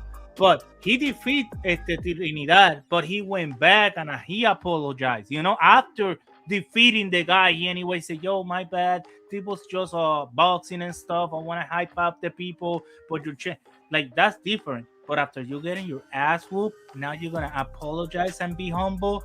Bro, they make you be humble by the fist. I think that was the best part. And I enjoyed that. Like he got humbled by the fist. And I know Shakur don't knock down people. I never expect that he was gonna knock out Tio. I never praised that. I always thought that he was gonna be entertaining, and he was. But let's see. Let's see what he do so he can keep people like me interested or push us away. That's gonna be his decision. I leave it with that. That's gonna be on his hand, his decision. He want more fans and people, or he wanna push us away and do his gimme shit. That's on him. Let's go to the next one. Whatever you want. Multasariet, bro. Multasariet twice. Let's just touch on the Keyshawn and Jermaine Ortiz. Go You start off, AC. Let AC start on this one. AC is there or got problem again with the connection? I don't know. He might be muted up. I jump in here till come back. Go ahead. What do you think? Like Keyshawn versus Ortiz. I knew Ortiz wasn't that good of a partner. We saw it with Teofimo. He's gonna run around the ring, avoiding getting hit, doing this and that. But Keyshawn knew how to hunt him. I saw when Turkey stand up, like, man, I'm tired of this fucking bullshit. So when they stop it at the end, I think was to help him too. Like, you finish with a knockdown. Like he beat him down, and hunt him down, and that was the best part of the fight. At the end, you have to wait the whole fight to watch that knockdown. But you know what? I maybe don't like Keyshawn's attitude at size or whatever. But if he keep putting knockdown inside the ring, and maybe fight Hitchens or get a title and then face Shakur, yes, bro. Maybe I will pay for you. But this friendship shit, I don't like it. Anyway. Yeah, I thought, I wanted the way Jermaine was talking. I kind of wanted to see more from Jermaine. He did like he moved. He got in some good shots. I seen a couple good ones, but I expected him to settle down and I don't know, man. I expected a little more. He promised knockdowns and stuff, and then he ended up doing that shit. He did that to me with Teofimo. That's why in this one he was promising knockdown. I was like, oh man, yeah, right. And I got what I knew he was gonna bring. And Keyshawn, he did what he had to do. Keyshawn is doing some shit that is kind of cringe for some people. But you know what? If that's what you're gonna sell and you're gonna give the knockdowns, let's see. But Keyshawn, I think Keyshawn can knock a lot of people in 140 and then move to 147. And I don't like this friendship shit. So I want to see them fight. Yeah. But AC, you back? Yeah. I just had to go talk to the missus a hot second. Oh, it's all good. We was asking, what was your take on Jermaine Ortiz versus Keyshawn? We moved on. Again, this is another one of those situations. For me, it was like the energy you displayed, your focus, things like that. When you got in the ring, I don't know why you chose to fight like that. You know what I'm saying? The fight that I watched you with Tio and other fights, I was like, yeah, this is going to be a tough fight. Everyone was expecting a much, much tougher fight. But this is another one of those situations to where I feel like, how much credit can I give Keyshawn off of this victory, being that Jermaine Ortiz didn't show up for whatever reason. And it's the first time for me watching this dude, I'm looking at you and you didn't show up. Like, you had some successes, you were doing certain things that would have led you to the victory, but then you completely stopped doing those things every time you got the advantage. And I was just sitting there screaming at the TV like, bro, what the fuck are you doing? You just had him, and you had him squared up. Why didn't you punch him right then and there? You know what I'm saying? So um, I was just at the end of the day, the Jermaine Ortiz and Keyshawn fight was extremely frustrating to me. It was frustrating to watch. I give Keyshawn the credit because he you know he said I this dude want to keep moving and not really engage and posture and do all of this weird shit. Every time you get close to me, every other punch I'm going to throw is going to be to your body. And because he had that wide base stance, he was generating a lot of power, you know, into those body shots. Yep. And Jermaine was fighting in a style that constantly let Keyshawn get that wide sweeping, wide stance punch off. And that's the part I was looking at, like, where the fuck is your adjustments, bruh? I seen you make 2 and 3 adjustments in the same round, and right now you ain't doing none of that. So I don't know. Again, maybe this is 2026. We could probably chalk 2026 up so far as the year of the choke. Like, who is gonna choke the fuck to death like you choking on a cracker sandwich. So I don't get it. That's the way I'm gonna chalk it up between Brian Norman Jr. That's the way I'm gonna chalk it up between Jermaine Ortiz and chalk it up between Teofimo Lopez. You three dudes choked on the biggest stage one of the biggest stages that you were offered, because Jermaine Ortiz was actually there. You feel what I'm saying? So I'm just like, nah, I don't know. I will say, salute to Keyshawn. He did that body work, man. You can't fail. It's the sweet science. That scraping, that's the motherfucking punches. Somebody let you get that shit off with them long ass arms and all that talk, man. You know that's. But what I would take away from Keyshawn, because I don't know how to gauge it, because for me I expected something different from Jermaine. Especially him saying we don't get this many shots and all this. The same accountability I hold to Tio. You supposed to sell out, bro. Yeah. Like, you supposed to sell out, and I don't think he sold out. I think he was formidable. He got a couple good shots in, but like, I don't think he sold out. At the championship level, that's the great. Like, to become great, if you just want to always have fights, you're gonna have fights. The way you look, how you box, you the technician. If you're gonna be a gatekeeper, you're gonna be a measuring stick now. You relegated yourself because you don't sell out. There's a point in time where you become a measuring stick and then you straight become a journeyman. I don't think you want to become a journeyman in that division and have to go up after getting beat on by them guys. But I don't know. I don't know where Jermaine goes. Was it terrible? No, but he will be credit for being the first one to stop you. So I'll salute Keyshawn's patience. That's the only. Yeah, that was like, the big takeaway was his patience. I give him credit on that. I give him credit on the stoppage and his performance.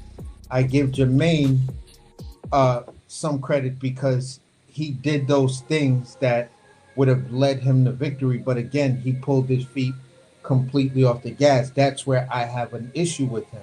He had moments where he looked good, but when you had those moments, you just completely abandoned it. You feel what I'm saying? For me, I just wanted to bring up this one other fight as well. Ammo Williams versus Wendy Toussaint.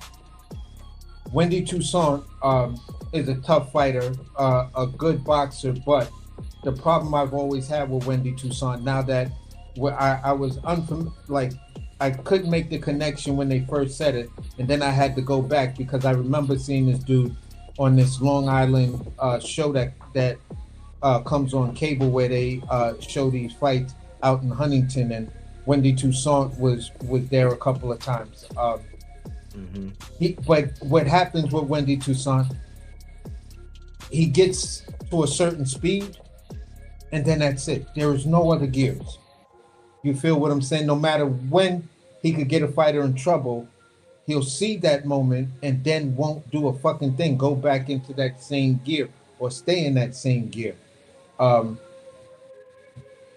he showed that's just who he is, because he did catch Ammo with some decent shit, but on the opposite side, Ammo was catching him with some decent shit, got him with the uppercut that dropped him, and you know, because of the way Ammo throws his punches, I just think it's going to be hard for him to be able to be that finisher, unless again he realized that he needs to change his windshield wipers and maybe not throw the hook so much, or figure out how to throw it properly or turn it over, or just mix in some straights in his repertoire. But I just wanted to bring that fight up as well, because I was somewhat entertained with that fight more than some of the other fights. But you know, this the awkward thing about Ammo is it's almost like a physical thing, because his shoulders are so wide. Now he got fairly long arms, but them shoulders don't help, because when he's extended, he's open, because his shoulders, you know, his other hand, and without that muscle memory to hold his hand up, if you miss him with that shit up front, you could catch him, you know what I'm saying, like right after he throw. Now, when he pick up his pace, that's when he most dangerous. I think he could, you know who he can learn from? He could learn from Sean Porter. Ooh. Could you imagine if he just went and spent some time with Sean Porter?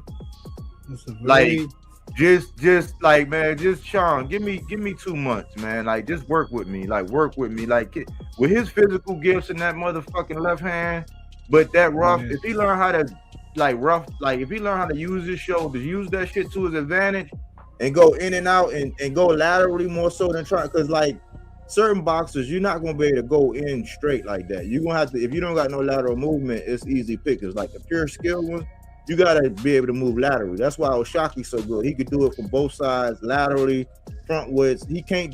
He don't just gotta go in the front door. He can come through the side. You know what I'm saying? He could play off the back. Like, he could do so many different things.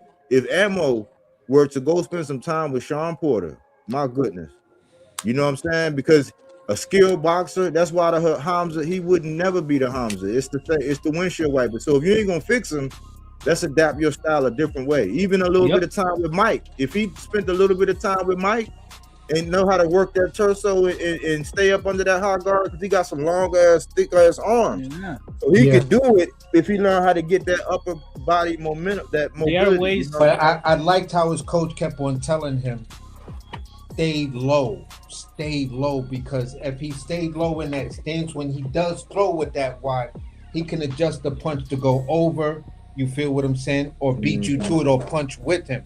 But in his trainer constantly telling him to stay low, he's trying to instill that in him, and you could see or literally hear that work in progress, but it was just like, but Wendy Toussaint is the right opponent to try it on, but if they was gonna do it to whereas you could probably see it really be effective, is that both of them knew they were gonna fight each other, and they both had a camp to really prepare for each other. You feel what I'm saying? I think that might have made more of a better dynamic, and really allowed Ammo, if he's gonna work on those tools, that Wendy Toussaint will be there because of his build and the fact that there's really no squat in what he does. He's kind of upright, but he's fast and he's accurate, or has decent speed, accurate with a nice little pop at the end of his punch. You know what I'm saying? So if you're not going to be 100% committed, Wendy Toussaint will beat you. But if you're going to be 100% committed, then Wendy Toussaint will wind up being an easy assignment once you take him past the 6th round, because then you'll know he's not going to do anything different. You know, I can't put too much weight on Toussaint. I think, you know, it was a tall task on that short of a notice. He got like a shorter notice than Padley, man. And they say he was in camp for a fight next month. So I was like, I can't put too much on it, but like he got some tools, you know what I'm saying? And the way he got it, man, if he if he settled into the right style, I could see him having success. But like, that's a tall task, late replacement, man. Like, Yeah. you know, Yeah. so I don't know, like, I don't know how I don't know if that style would have fared against Carlos Adames. You know, I know AC was looking forward to it. I wanted to see Carlos Adames, Johnny. Ah, He was supposed to fight bro, Carlos he cannot Adames, even do the weight. 60 champ. You know what I'm saying? Him and Rohan. What? Hey, Milazar, what's the word on the street? Yeah, Adames. What's the word on the street with Rohan Polanco? Oh, I know Rohan he's like was sick because he drinks some water or something like that. I don't know. That was kind of because Cedeño Yeah. fought over there, but you know these guys, these Dominican guys, I don't know. They're not doing the way, or they're not doing the stuff properly. And when come fight night, they're missing weights. All of them, most of them. I don't know. I don't know what's going on. and Adames was that did now they both of those are Dominicans though. Yeah. Yeah. So you ain't heard no word on the street with the Dominican. No, oh yeah, they was kind of mad, but they was not saying shit because you know we was freaking roasting them. You know, like they was trying to shit on Andy Cruz because you know he's fine. So then we started roasting them like, bro, but at least the Cuban make it to the ring. Dominicans don't even get to the ring. They cannot even make the way. So you know, so that was That's what crazy word, Salazar. That's crazy. bro. But at the end Wow. of the day, I just wanted to Johnny, I don't think that performance that he put on last night, if he fought Adames like that, he would have gotten stopped in the 9th or 10th round because Toussaint had him breathing a little heavy in those rounds. So he kind of looked lost in those 2 rounds. Like, what do I need to do to end this fight? So there was that moment where it looked like he didn't know what he was doing. And for me, Adames is seasoned enough to just say, you know what? This kid looked lost, and now I'm gonna get him up out of here. You know, so that's the way I feel. But for the task that he had, I'm not gonna knock him too much on the performance because it was a super late notice. He almost didn't fight. I'd say salute to him. I did like the win. You know what I'm saying? Regardless of my criticisms, I brought him up because I wanted Ammo to get his prop for that win. But yeah, that was it. That was yesterday, right? I'm a Williams. No, that was Saturday. Oh, okay.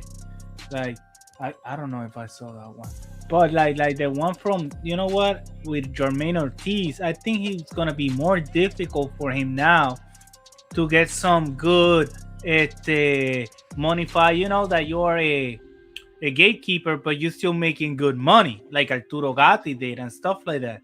Like no, because if I want my boxer to look good with Jermaine Ortiz, maybe my action-packed boxer gonna look awful even if he win because we're not engaging, you know. So I cannot use you to become a champion and sell you like that.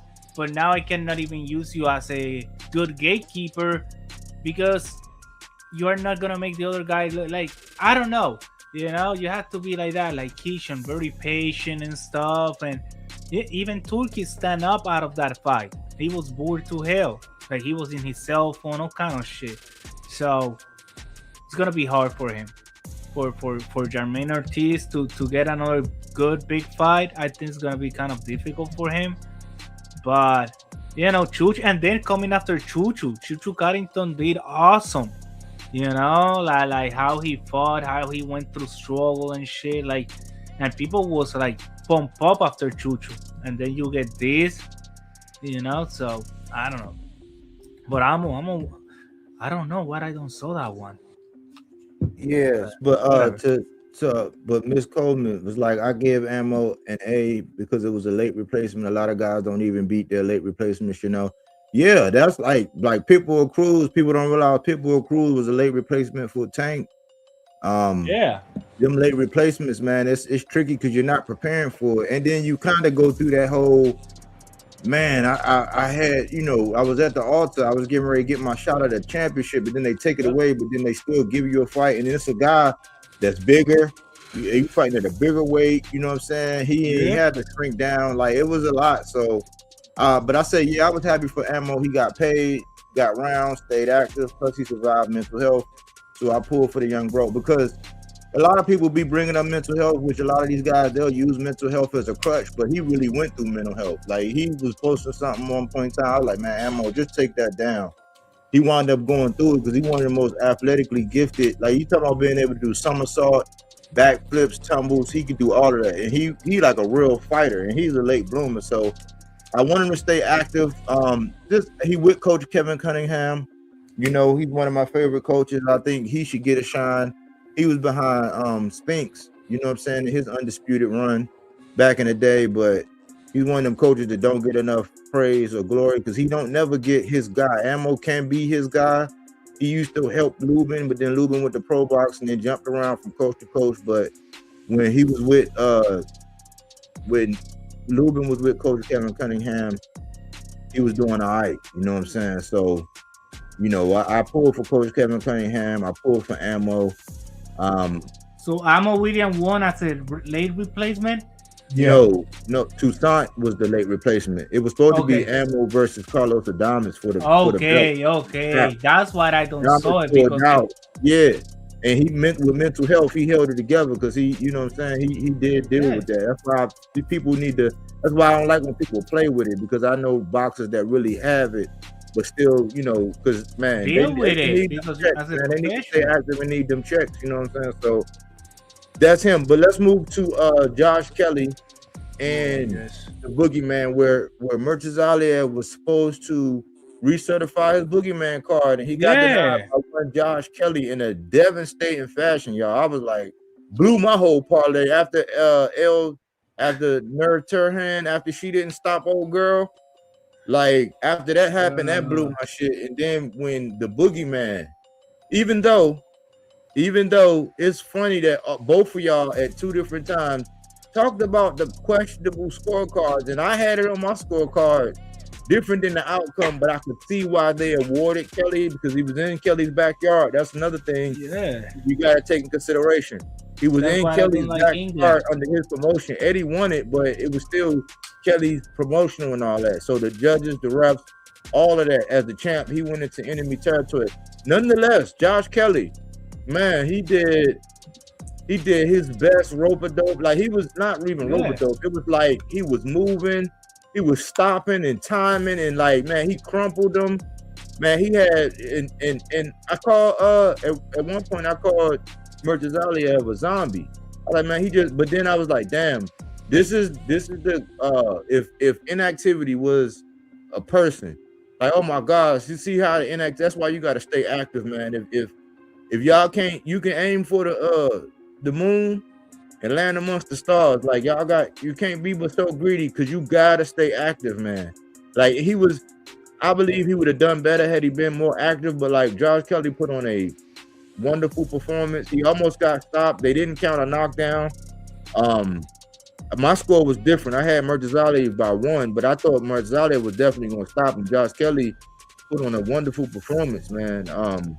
But inactivity kills. Josh Kelly surprised it. And before I toss it up to y'all, I'm already hearing that Josh Kelly called out Xander, and Xander, we didn't get to Xander yet, but in Xander, he was talking about Josh Kelly. So that leaves the whole Boots question up to, I'm like, okay, Eddie, all eyes on me. But what y'all got on that? Yeah, I like about Josh Kelly put in the early rounds and everything good, but then Murtazaliev started to coming up. He got a flash knockdown earlier, whatever. But then I forgot it was in the 8th or the 9th. Like Murtazaliev knocked Kelly down.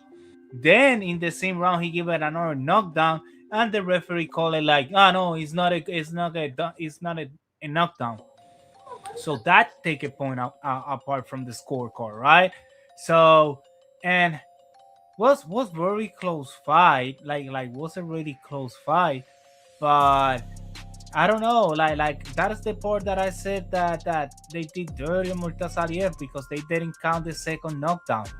and they give a lot of time to Kelly to recuperate from that second knockdown. So, but was a good fight. I was expecting Murtazaliev like go plow freaking Josh Kelly in like 5-6 rounds, and was totally opposite. Kelly just disarmed Murtazaliev for the first half of the fight. So, and Kelly did that. Well, if remember, Sayas now is a unified champion, so it's better to sell a for 3 belts, a fight for 3 belts, and sell it big than now Boots. Like, let's see what Eddie do with if he can get Josh Kelly and Boots fighting here in the US or something. Because if not, I don't know. Bob Arum with his Tubi shit, a deal and whatever can make something happen too. That's me. For me, I looked at that fight, and what I said is, when you look at that meme of what the dude talking about, got him. That's kind of where I was with that, because for me, like I said earlier, where I didn't want to steal my own thunder, the common theme of Saturday night for me was timing. When did I catch this guy? At what stage in his life, what stage in his career, when did I catch this guy? And I'm saying that for some of the bigger names. It was about timing and catching that person at the right moment, and just the stalling of Bakhram and things like that. I might have been Wednesday when we did that show, Body, and I was talking about my biggest concern for Bakhram, where I'm the most nervous, is his timing. Because when you have these layoffs, your timing gets effective, and for a guy that, for what we know about him, one of the biggest talking points is we can give him is his timing with punching with the guy who's punching at him.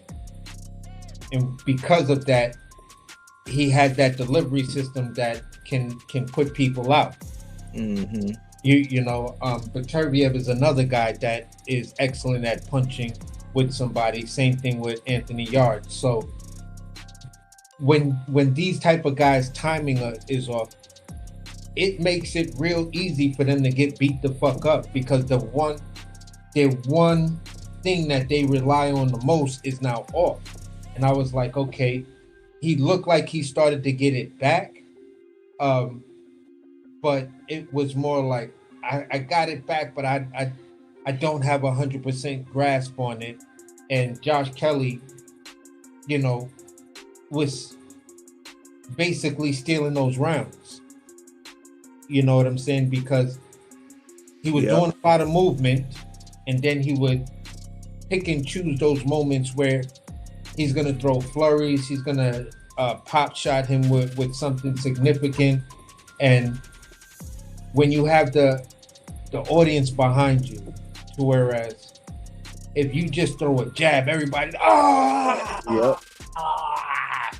you feel what I'm saying?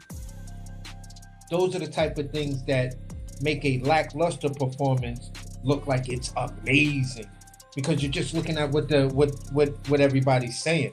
So for that fight, part of it, I turned the volume off and was just looking at it and was like, this is Devin Haney, Times Square, but with 5 more punches per round. That's the way I looked at that victory. That's Devin Haney in Times Square with about 5 more punches per round. And that's how he did it. And Bakhram just had no timing. He just, everything was there. His ability to cut off the ring, his mind wasn't there. You started following that guy. You spent most of the time following, which just let me know that was all ring rust. Yeah. And he got to the body too late. You know what I'm saying? He did. I said, This motherfucker is like Wolverine. I was coming up with a name for him because I thought he was getting ready to put that was gonna be devastating, man. The way he was setting him up, man. Like he got out the gate. Wait, it was a tale of two halves. He got out, and Josh Kelly was just that motherfucker was like conditioned. He was conditioned to do all that goddamn moving, man. God damn, he was moving, man. But Bakhram couldn't cut the ring. You know, he was following, and I'm like, damn. So was that timing? You know, man, it was a good fight though. It was a good fight. Yeah, it was definitely a good fight. It was the type of fight that you just know Bakhram has all of that power, so you stay watching it just to see if he can deliver on that shit. In the first knockdown, I was like, okay, now you're getting it back. Now you're getting it back. And then when they didn't call it, I was like, wow. And in the instant replay, you clearly see the shot connected and it twisted his whole neck back. Mm-hmm. You know what I'm saying? And I'm like, ref, I don't know how you did not see that. You know what I'm saying? But again, you're the champion going into unfamiliar territory, part of their promotion, pretty much a 75% crowd in front of in favor of the challengers. So unfortunately it put the champ in a position of saying you got to beat the champion to stay, you got to beat the challenger to stay champion. And that's just one of these weird things of, you know, when you go into somebody's backyard, sometimes that dynamic shows its ugly face, even though you are the actual champion. So that's how I chalk it up. It was still a good fight, still a lot of fun. It was still entertaining. You know what I'm saying? At the end of the day, shout outs to Josh Taylor.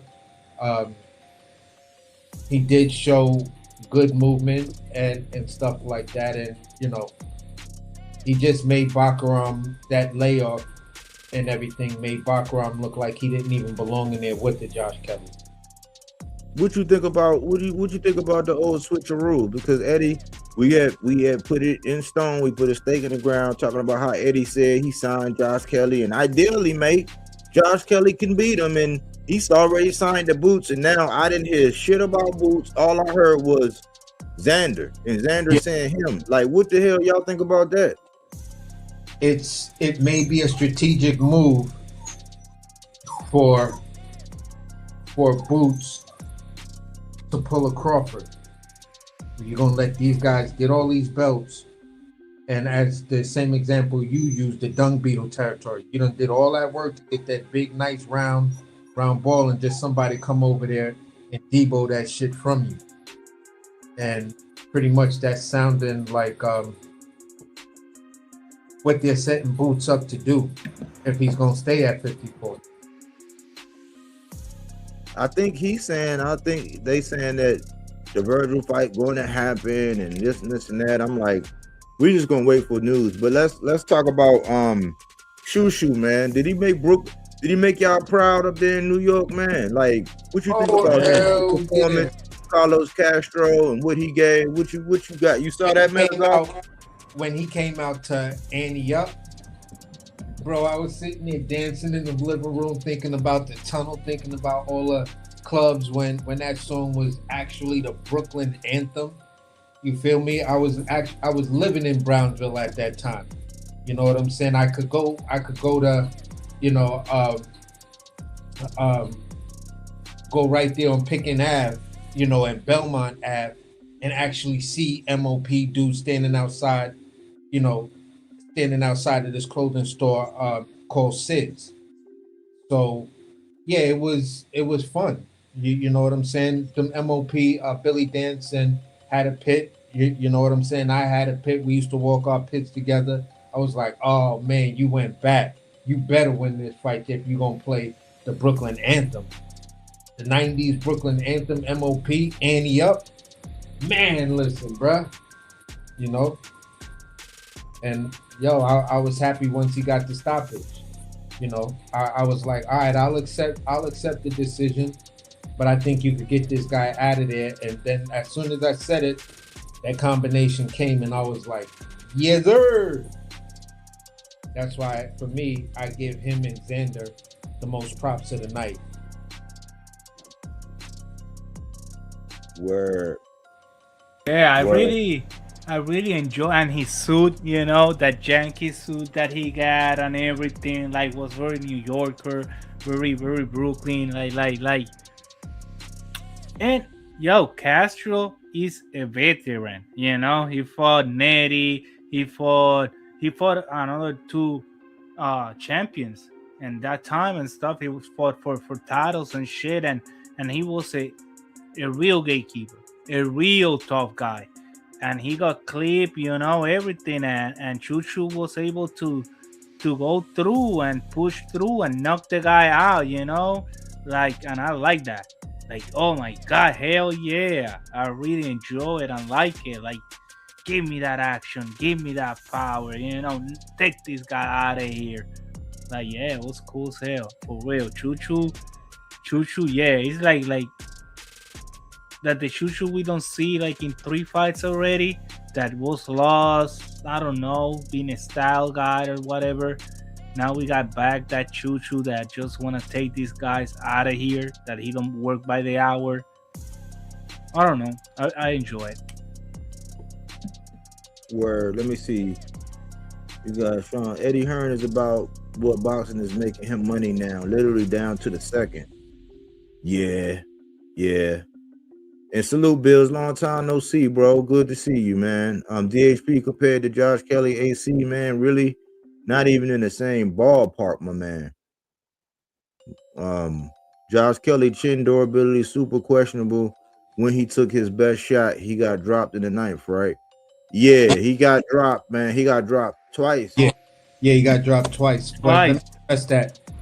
Basically, this is what I'm saying, and sometimes I hate doing this because I just feel like people just want to compare something that, or say something that just, it's because you're not listening. No one ever compared Josh Kelly to Devin Haney. What I said was the way they performed. Devin Haney was on his bicycle. They said he was running. When you go back and you watch that fight, if you watch that fight, Tony Bellew said, okay, there's a difference between being elusive and being on and running. He said, if people complain about what Devin Haney did, this would also be considered running. He's just not throwing enough punches. So if I'm saying, and I'm using another person who is actually in the room, actually watching it right there, I said it was, for me, watching it was like watching Devin Haney perform in Times Square, but Josh Kelly threw on average about 5 more punches than Devin Haney did. And that's why you can say it's questionable whether you can say what Josh Kelly was what he was doing, more of running or more of just being elusive. And you can even bring that same argument into Terrence Crawford's victory over Canelo Alvarez, because he did work for 2 minutes and then he got on his bicycle for the remaining minute, or he would do good work for about a minute and a half and then get on his bicycle. So it's all within the same vein of where we're talking about running versus being elusive. And I agreed with Tony Bellew's breakdown of it as well. What's it over there? I don't mind footwork and jabbing. Okay. I don't mind footwork and jabbing and boxing. What I hate is running and holding, grabbing and showboating when you ain't shit. Josh Kelly is garbage. Oh, damn. Garbage. Watch. He said food. Just beat the Boogeyman. He just beat the perceived Boogeyman. So, but that's that's what I'm saying though, AC. I'm like, y'all let somebody come by and like I'm saying, like with Jamel out there right now, you talking about inactivity, man. Why y'all not jumping on him? Why people ain't jumping on Mill? And plus Multazaliev, we know you cannot stand in front of him toe to toe and more if you don't have the same firing power, because we saw what happened in the 9th round. So for him to be able to beat down little by little, and yes, use his legs and jab and move around and work him out. But he worked him out. Like he put his hands on him. But yeah, wasn't the most exciting fight that you're gonna be watching. But that's over there in England and whatever it was, in a small building with like 2,000 people over there. That's what. Let's go over there and fill up. What are you gonna fill up in England? 2,000 seats? Fuck that shit. Again, we can stay here. What you think about Shushu? He said Shushu looking good, but if he picks a fight with Wrecking Ball, I'm not sure. I think Shushu got what it takes. He can't. That'll be that armadillo style that I think every boxer got to go through. Yeah. But I think Shushu, he will have to be responsible because that overhand is vicious, and he likes to fight dirty. But I think he could stop. I think he could stop Nick Ball. You know what I'm saying? Like that uppercut. I think Nick Ball, because I was looking for Ray Ford to do it, but Ray Ford made a big 130 now. And packed it in. You know what I'm saying, against him. But damn, yes. Oh, Nick Ball versus Chuchu Garrington. Oh my God, yes. Nick Ball versus Shushu. Nick Ball versus Shushu for me is like a solid 50-50 fight because Nick Ball is like in the UK like one of those dirty thrashers. Like that dude, if he could get away with it, he gonna make the ref do his fucking job. Yeah. Those Greeks fight like that. Yeah, because he completely beat up Ray Ford. Just took Ray Ford completely out the game. You feel what I'm saying? With not too much of skill, but too much of you got Ray Ford like, yo, I ain't trying to catch another one of those elbows or one of those shoulders to my face while we in the clinch and stuff like that. Cause that shoulder bump to my nose, man, that shit kind of hurt. You know what I'm saying? So he was drained. Oh my God. Yeah, and then he's just somebody that Shushu is really gonna have to like keep on the end of his jab and control that distance. I would say, listen, Shushu, to beat Nick Ball, you gotta slow him down and just fuck the pace up. You know what I'm saying? Just like Shakur does. That's a fighter I would say copy after Shakur to beat Chuchu isn't like that. Chuchu gonna go to the trench with Nick Ball. Like as soon as he get hit couple times, you saw with Castro, the beginning he was trying to keep him away and whatever, and when he went to the trenches, he's on him. He's from Brooklyn. But that's the scary part of fucking with one of those, Yeah, those dirty street fighters. Like Nick Ball is like a fighter. You know what I'm saying? What's up, y'all? What up? What up? At the end of the day, I just see Nick Ball. I see that fight as Shushu's toughest fight for me at 126. Yeah. Interesting. Okay, I'm surprised you say that. Now, let me ask you this, because I see Body pulled up another chat, but so before we move on from that possible Shushu Nick Ball fight, I wanted to ask y'all this. Do you think Shushu looked vulnerable on Saturday night? No. Okay. I only say that I didn't see too many holes. He was getting touched up some, but I mean, it's boxing, right? And then he finished it emphatically, so shouts out to him. But going in, I think it finished in round 9, if I'm not mistaken. I had it like 4-4, man. So I'm thinking, hey, hopefully it was a learning experience. I'm riding with him, but I just wanted to make note of that. And to piggyback off your point, this is why I said no, because he can go back and look at that performance and plug those little minor things that he did wrong. He can plug those up. It's not like the things that he did wrong he can't fix. Most of those things that he did wrong was rookie mistakes because he got a little bit too confident and opened up a little bit too much. You feel what I'm saying? Okay. So he can fix those. This is why I'm like, nah, I didn't see any real vulnerabilities. For me, the person who's gonna, I would say, 2 fighters, in my opinion, that might show vulnerability for him. One guy is definitely going to be Nick Ball. The other guy might be Espinoza.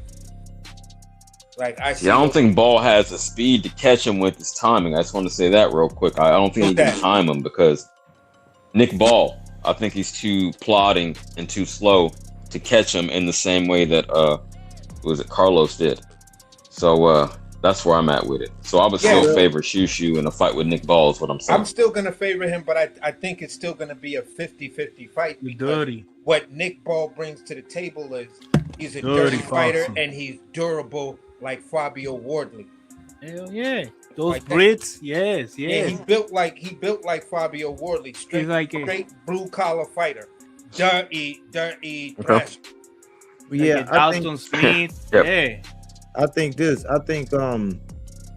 Shushu, it's a certain punch that you can get him with, and you got to be able to deliver that punch. Nick Ball got that same kind of punch. It'll be an interesting style, but I think Shushu is too violent to let that go. You know, I think he wanna, and that's what I appreciate. See, I like, as far as him trying to do the Shakur style, man, that would hurt my heart, man. I like Shushu because he's gonna take chances.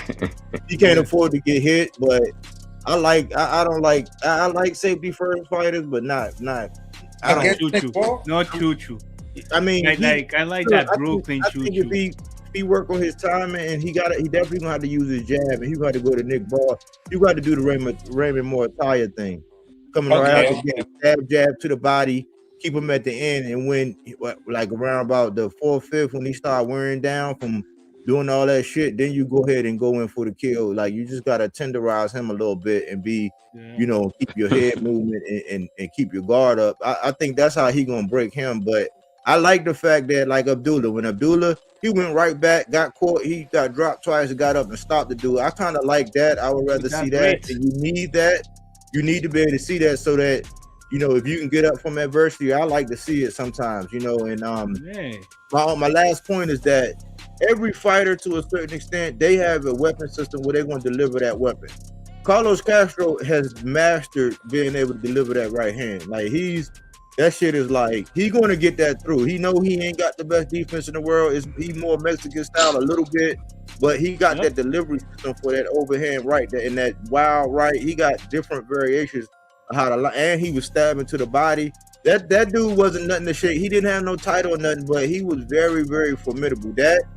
Like, you're gonna see that. Like, I don't want to see this shit like we saw with Tio and Shakur, where ain't nobody taking. Castro was like, look, you're gonna have to put me out. You got to put me down, put me out my miserable. I'm gonna put you out. That's the kind of person I am. Like, you got to fuck me up. Like, you know what I'm saying? So I don't knock Shushu. He corralled that motherfucker. Said, hold on, man, this motherfucker going upside my head. Fuck that shit. And he ended it with a 5-piece. He hit him with a biscuit and a 4-piece. It's been rare I seen that. He hit him with the biscuit first. He was done. Then went to the body and 3 up top. You know what I'm saying? So that was his moment. I like his story, the brother, all that, man. I was proud of Shushu. I was like, man, now he, if people don't like Hitchens, they both put on for the city, but he put on for his city. New York City, man. Most definitely. And I want to respond real quick to something AC had said, if y'all don't mind, and I'll pass the mic. I'll be quick. You said he can learn from it, the things he did wrong in that fight, because he opened up a bit too much for your liking. You wasn't as defensively responsible as you would like. But yeah, like Body was saying, I don't want him to go full Shakur. Even though Shakur was standing in front of dude, I got to give him his props. But I mean, the typical narrative about Shakur being, more defensively sound than offensive. He was definitely in the mix last night, but I don't want to see Shushu change up his style that drastically. What I'm saying is, no. But I understand AC, because what happened is this guy, the Brits, he always go with his head, his elbows. He's very, very dirty. So with him, you have to be careful because you can get caught not by a punch, it's not by elbow or by a headbutt. Like that. What is the name? I forgot. Nick Ball. He's dirty as fuck. So you have to be kind of have question with him because he's dirty. He's dirty. But just to also clear up, because that's what I meant as well. Because Nick Ball, he will get dirty with you. He will take you there. He will try to change the dynamics of the fight. So what I mean by doing something Shakur-like is just mastering controlling that distance, and then taking a little step back when he tries to enter, because Nick Ball is not going to change up his entrance. when you look at the fact that Teo didn't change up his entrance, even when Shakur, even when he did manage to get in close, Shakur just leaned over and came with a little short shot, boom, and then stopped him. And then he got out the way and created that exit. That's what I mean. You got to do shit like that in that level of being able to see the entrance, recognize it, time it, stop it, and then get up out of the way. So you'll leave him with the impression that, okay, I just did this wrong, so now I'm going to try to get in again on that same entrance. So you're doing enough to make the guy think that he can actually do it if he just keeps trying, but you're not doing it enough to whereas you're discouraging him, because now you're taking his own aggression and using it to stack up points and let him walk into something he may not even see.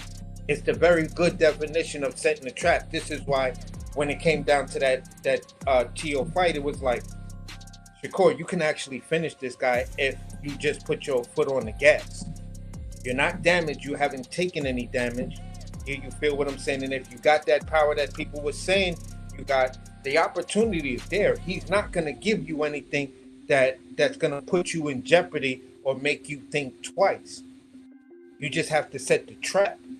So that's what I mean by, Shushu being able to set that trap, control that distance like a Shakur Stevenson would. I'm not asking him to fight like Shakur because I think by the time he figures his style out, it's going to be a lot more entertaining of watching a boxer who has that ability to finish. You're going to be like, yeah, I like Shushu. Shushu is not a boring fighter. He will finish. Oh, no, not at all. Yeah. I got something to put in the air unless Body got something specific in mind, but Ring Magazine dropped this. I got something. Go ahead, man. He gonna stop ball, Johnny. And if that fight get lined up, we can put a little something on it. But he gonna stop ball. Shushu graduated to good money in my book. He good money now. Like, yeah, I needed to see because we seen him get rocked. We seen him get outboxed. He marched on. He put it in his rucksack. I think he hit too hard. Nick Bob gonna feel that shit because he know that's his only chance. He know he ain't gonna stay out there on the outside. It might take him a little bit of time, but he gonna create enough space, time, and distance to where he gonna figure that shit out. And when he let them hands go, he gonna stop ball. Yeah, mark my word. But go ahead, CJ. Go ahead. Yeah, Ring Magazine put this out maybe, I don't know, 4 hours ago. Announced, and I don't know if y'all touched on it. I've been in and out of the stream, but Thurman and Fundora for the BC belt. I want to say in a couple months. But how y'all see that playing out? And I think my answer is going to surprise you, but I want y'all to cook. You know what? We got Boots Ennis. We got Virgil Ortiz with the interim title. We got there's a couple guys over there in 154. Why Thurman? Like, since when we don't see Thurman fight? Why the WBC keep doing this shit? First was from Siu, right? Then he dropped the WBO for Xander to fight somebody else so he can go and do a rematch with Siu again. Now you did that. Now you're gonna fight Thurman? Like, that guy don't fight? But he pulled out. But Fundora pulled out, and Thurman and Keith Thurman was supposed to get Tim Tszyu, but he didn't get him. So Thurman, he's getting Fundora, and that fight had been on the books. That's the fight Gary Antoine Russell and Hirooka was supposed to get on. Like, they gotta get it on, like, because I even want to watch that fight since the first time. You feel me? Like Thurman. I know Thurman did, but bro, no, you're Fundora. You're the WBC champion. Fight the freaking interim title. The only thing he got that defense. He got that defense against was that Cordell Booker? I think that was Cordell Booker. If my memory serves, he got that. He got Tim Tszyu, and that was slated. You know what I'm saying? That had been slated. So this is basically this is unfinished business, bro. And the fact that making up for lost time. Look. The fact of the matter is, the fight is booked. You know what I'm saying? And it's coming on. So it's like we can't get in the way. We got to see it now. Me and AC, we had talked about it. Inactivity, I'm still on that inactivity shit. For me, I thought Thurman was going to be a problem. Like, because Thurman got lateral movement, he not going to come right in the front door. He going to come in the right side. He going to check around the left side. He going to come straight down the pike at times. He going to climb through the window. I think he going to, he got enough lateral movement to where when Fundora overextend and get undisciplined, because you can entice him into a brawl and keep Thurman can't catch his ass. It's going to be worse than when Brian Mendoza caught him. Because Thurman can really do that. And that body is there. So Fundora going to have to go to Thurman's body. But I'm kind of, it's 50-50 because of the inactivity. But if Thurman catch him like Mendoza, it could be over. Yeah, but for me, Fundora have to prove, like, bro, take this old man full of injury out of here. Retire this old man by now. But then to I your hear point, that. though, this is what I'm saying for Mel. Put him out of misery. Like, why ain't nobody trying to get Mel? Like, put him out. Like, these motherfuckers that say they want to come back, even though, Mel, that's my guy. But let Mel come back and put him out. Like, I want to see somebody put him out. Let me say this. But at least Mel, let me say this. got the undisputed shit and stuff. Like, what the hell Thurman have been done? Fighting in Australia with against nobody? Like, come on. Keep game real quick. So it's an in-house fight, so it's easy to make. I know you don't think he deserves it. Cool. I'm more along the lines of what Body was saying. I'm leaning like, I don't know, initially, since I just heard about it, 55-45 Thurman. And I know that's most people going to have Fundora, but Pete Gang, you say all the injuries he had, right? But he's been on the shelf so long, and I'm speaking as a man of a similar age with a few ailments. That might have been a benefit because he was injured. Maybe that time off will be beneficial. Come in fresh. And, the fact that it got pushed back a few months because Fundora, like Body said, Fundora was the one that got injured. Hey, he could optimize his training even more. And as an older man, sometimes you need that. So I'm going with experience, and I'm going to count the inactivity as a plus rather than the minus. I understand the reach. For once, Fundora finally fought behind his jab, but that's a sample size of one fight. I think Thurman still got enough to be able to close that gap rather, and like Body said, go to the body. So that's going to be key. And the angles, yeah, I'm going with experience, and Thurman should be fresh. What y'all got? See, I'm in pretty much in the same vein as CJ on this one, because I've always been a person that says inactivity is a plus or minus thing with me. It all depends on what you do. You know what I'm saying? Some fighters, they can have long layoffs and come back and like, God damn, this dude looked like he just fought last week. You feel what I'm saying? Maybe because they're just that level of athlete. When I look at Fundora always have looked to me as a fighter that, yes, you're tall, yes, you're lanky, but you do not fight to your attributes. Yep. You know what I'm saying? You don't fight like a Mark Breland. You don't fight like a Tommy Hearn. You don't fight like a Hamza Shiraz. You feel what I'm saying? You want to fight like a small, leaner guy with less of a reach and height advantage. So you bring yourself to the disadvantage, not to the advantage. So for me, going against a guy like Keith Thurman that has a hell of a high ring IQ, you feel what I'm saying? I could say this. He had a layoff of his last fight. And when he came back in that last fight, his footwork, his punch placement, everything looked sharp as hell. And when I look at Fundora, for me, it just looks like somebody with solid power and can get to that body.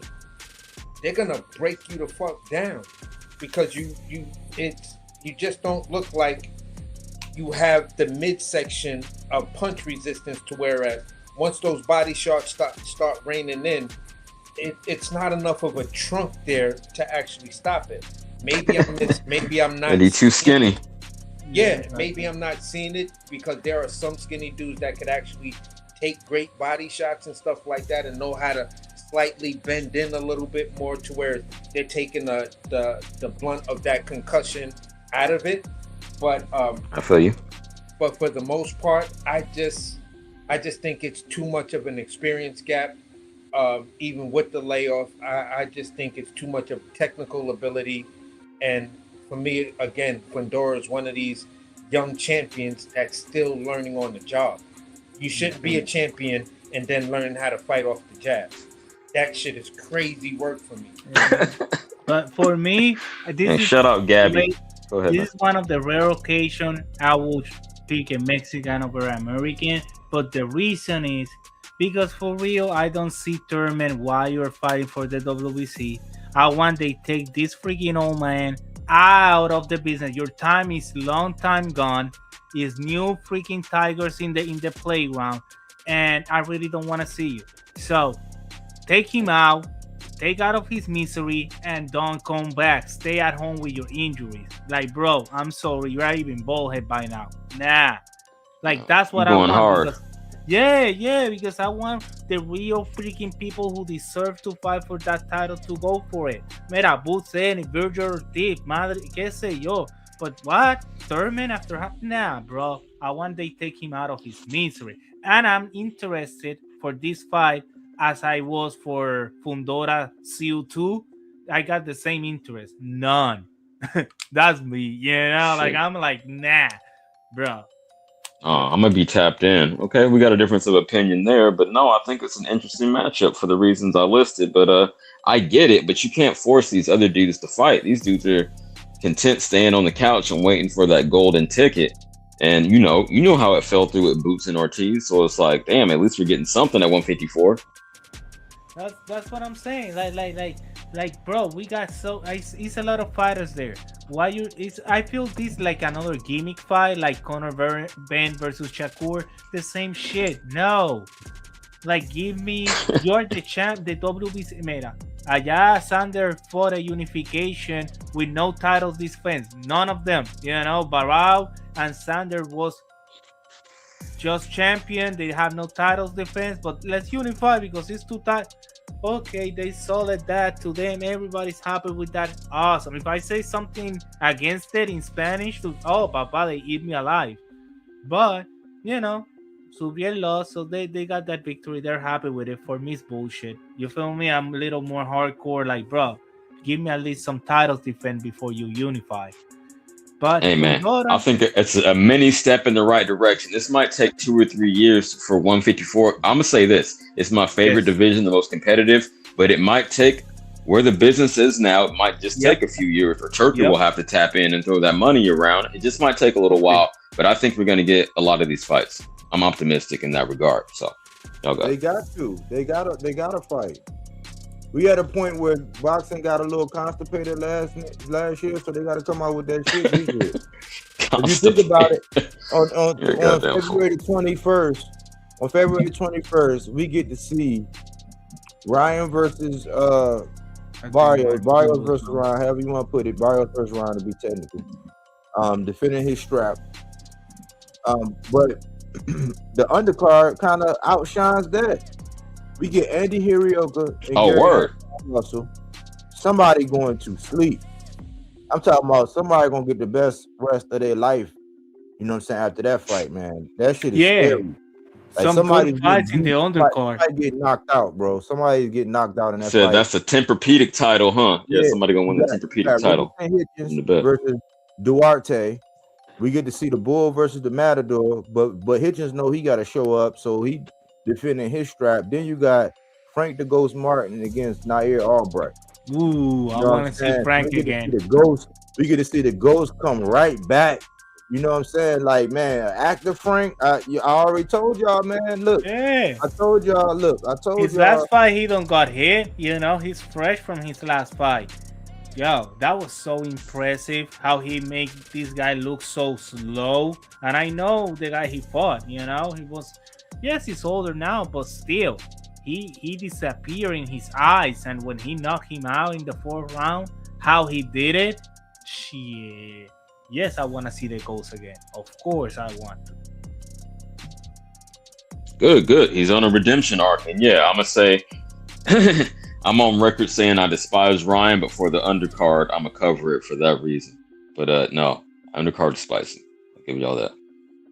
The undercard actually sold me Like okay, now I can watch these because remember that Right? undercard was TBA, whatever they put. So Yeah, we to be even knew, announced. I feel you. Yeah, yeah, we didn't that know. we even knew who the hell was gonna be in that card. Suddenly, the card is full up of names, and it's a bundle to buy last Saturday card with the Oh yeah. right, Now I yeah, wish I would have did that. I didn't know that. Not to cut you off, but I didn't know the undercard at that time, so I just bought this one. But now I wish I would have bundled it. But yeah, you're yeah. right.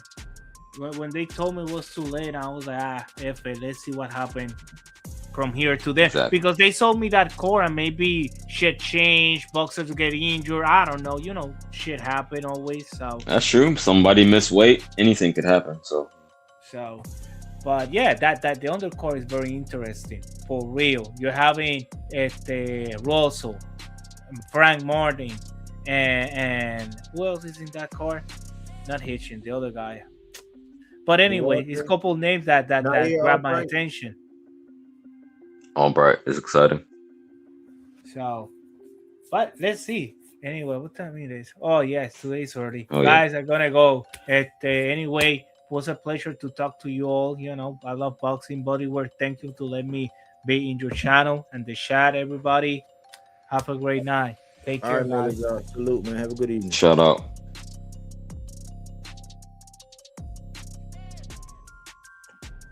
I'm getting hungry, but I got a few minutes. Thinking about a super chicken burrito. Body, you there? Yeah. For me, at the end of the day, I enjoyed Shushu's fight. I enjoyed that card. Looking forward to this next card coming up and things like that, just to see what this February stuff pans out. Does it change any dynamics? I really want to see Frank back in the ring and see what he builds upon from this. One other fighter I have to shout out, and I think we missed talking about him. He was definitely on the undercard, and it was Josh Paddy's impressive knockout to win that European belt. I mean, he looked pretty impressive. And I would have liked to see that dynamic of him having that full camp. Even though I still don't believe he would have won or beat Shakur. I just would have liked to see that dynamic of how a fresh Padley would have looked now that we have that idea of what he looks like now that he's a full-time fighter and stuff like that. Sure. He lit him up like an electrician, pun intended. But no, I feel you. But I don't think he would have ever got the opportunity if not for Schofield pulling that bullshit. So it was like, yeah. I don't know. You couldn't have had it both ways. Yeah, but I mean, you couldn't have had it, but if in a perfect world, perfect scenario, right. I would have just loved to see how that dynamic would have looked if he would have had, a full camp, or if he would have came in on the same situation as Wendy Toussaint did versus Ammo Williams. He was already training. He already had his blood test. He was ready to go, and then we would have seen that. But I at the end of the day, he might not have been picked because of that dynamic, because the dude Scooby was right there, and so was JD Herrera. So neither one of them got picked because I guess they were, you didn't fit the bill or what was supposed to go down. But Pop, salute, bro. What's good?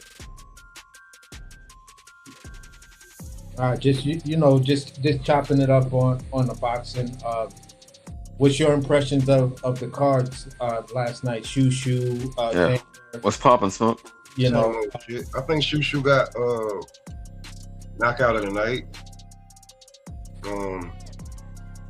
I mean, Shakur did smoke Teo, but Keyshawn punished Jermaine Ortiz, so might have to go back and watch both to see who got performance of the night.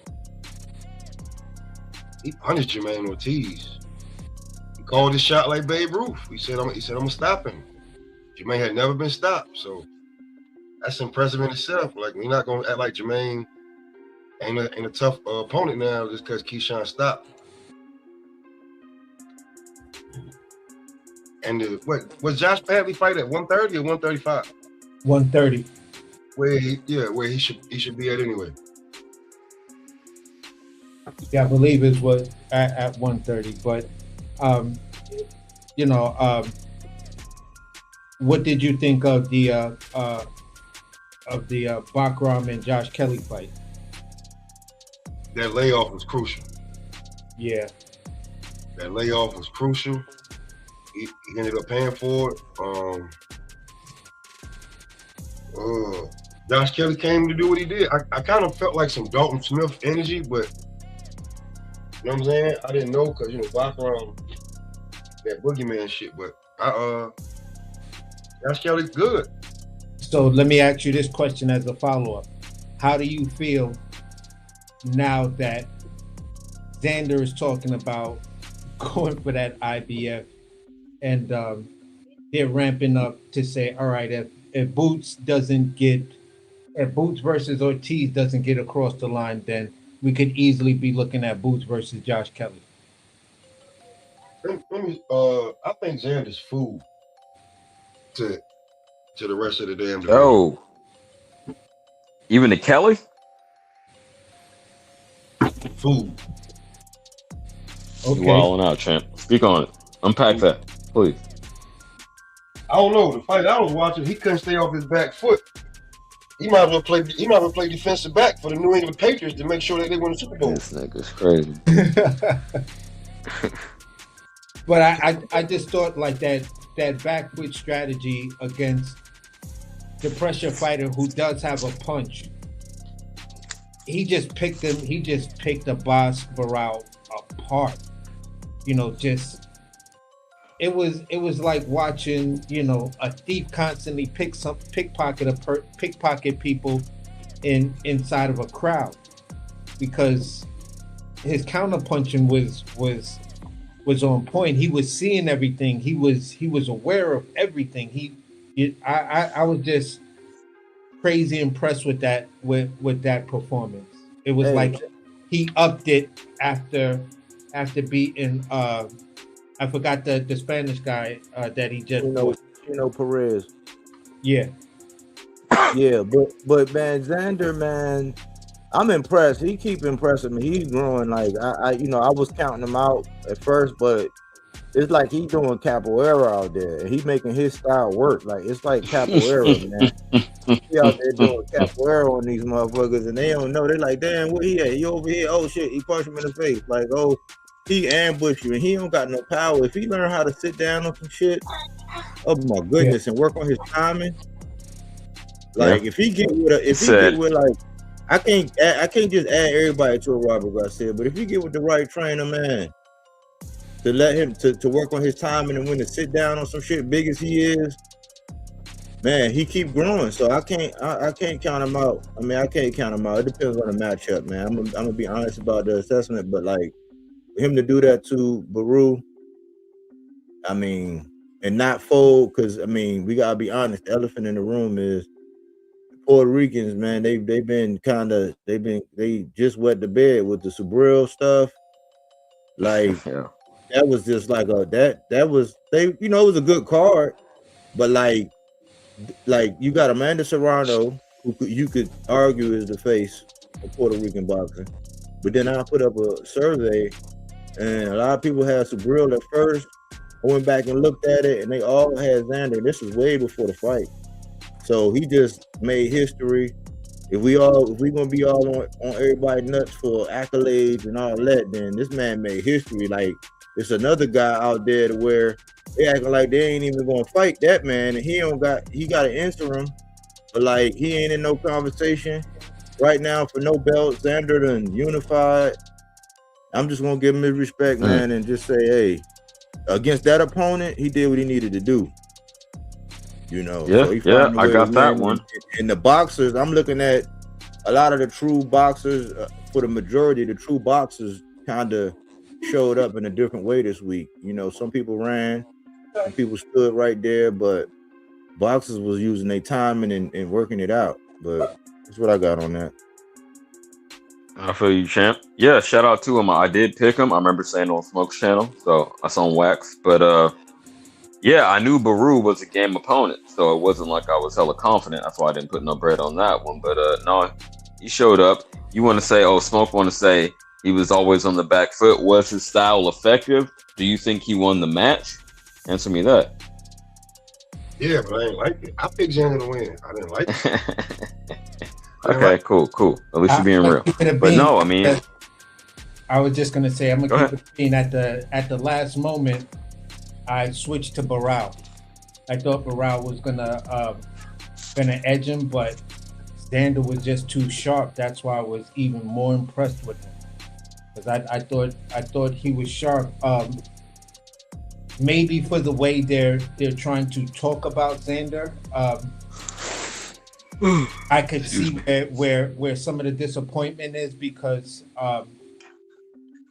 they talk about him like he's this bigger than life Puerto Rican guy. When you look at the list and everything, Xander's riding at the top, and it's pretty much Puerto Rican boxing is resting on his shoulders. Outside of the underlying side, on the streets, it's the 105-pound dude, which I don't remember his name, but I could see where some people might have been underwhelmed. Like if he would have put his foot on the gas and came forward.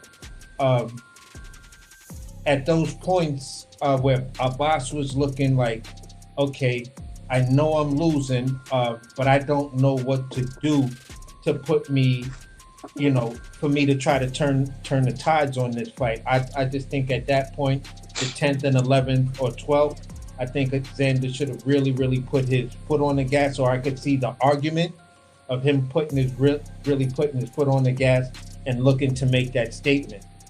You know what I'm saying? But maybe Abbas is just that tough. We'd have to see if Abbas gets another fight and how Xander does in his next fight. But I at the end of the day, I was still impressed with that championship quality that he presented. Like he was calm, he was surreal about it. He made some slight adjustments. Abbas was making adjustments, but he just kept on shutting them shits down. Hey man, it may not have been the ideal opponent everyone wanted, like Malaza was speaking. Hope I'm pronouncing his name right, but like he was speaking to before. But I'd be a hypocrite to say somebody that unified at the toughest division in my eyes in boxing don't deserve props. So shout out to him, and we'll see how it plays out. But for right now, shout out to him. That's all nice. That dude food. That You dude said Josh Kelly got him. You got it. Nah, man, I can't see that. Puerto Rican deli plate right there. All right. So I'm gonna ask you this: thinking about what's next, what would, in your opinion, be the toughest fight that he may lose, and what would be the smart move for him, the business move, rather than that?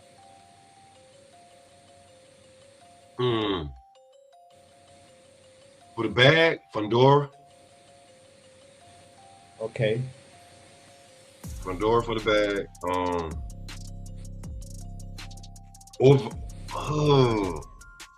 I'm gonna leave Virgil over there for a second, but definitely Fundora.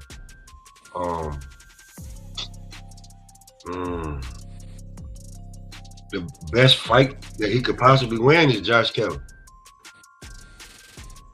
No, I thought you said the toughest fight, so I thought I was gonna go with Boots initially. Nah, toughest fight. Toughest fight.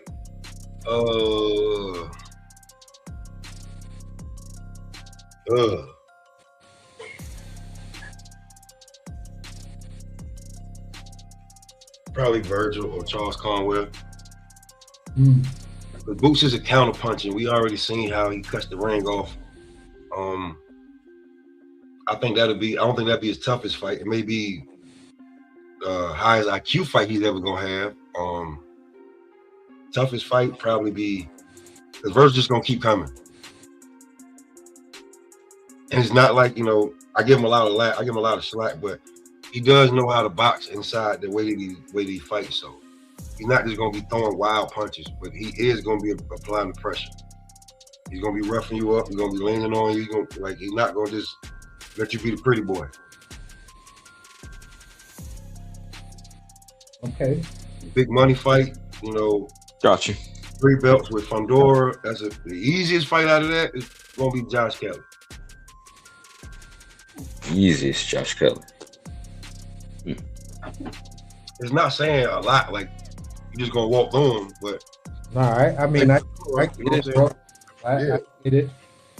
I get it. I mean, there's parts of me that agree with that. I'm a person that does believe when you look at the landscape after what he did, and you're talking about champions and stuff like that. The bag for him where he's at right now might be Fundora, because they're trying to put Boots and Virgil on a whole nother plane.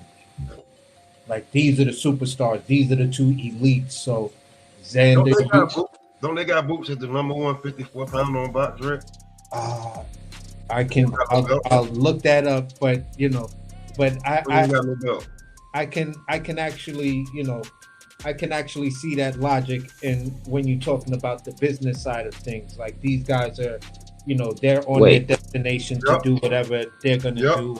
Who else away is Jerron Ennis? Yep, I'm looking at it right now. 35-0, 31 KOs, bunch of fluff. He's the number 1 welterweight. Shit, they got him at what position? I missed some of that. What position? Number one. He's number 1 at 54 when it comes to box rec. Okay. Well, not that I agree, but good to know. Here's the funny thing. Here's the box rec don't even recognize the WBA. I know that. Bullshit. He's the WBA intern. Make that make sense. That's pure politics. Y'all got it. Yeah, they got him ranked as number 1. They want to push him. They got him ranked as number 1 in the world and number 1 in the U.S. So, yeah, maybe a fight with him and Boots is nowhere on the table unless that's a fight Boots wants. You know what I'm saying? So Fundora might be his highest ceiling right now. So I could see where that makes sense. I could see where that fight could actually get legs and actually happen. So it's plausible.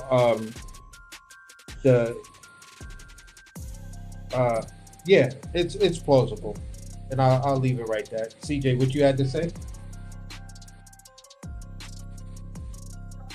Well, I don't know. He might have took a break, but I'm gonna say this, man.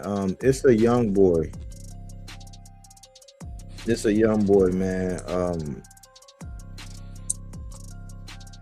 Let me see. I'll put it in here.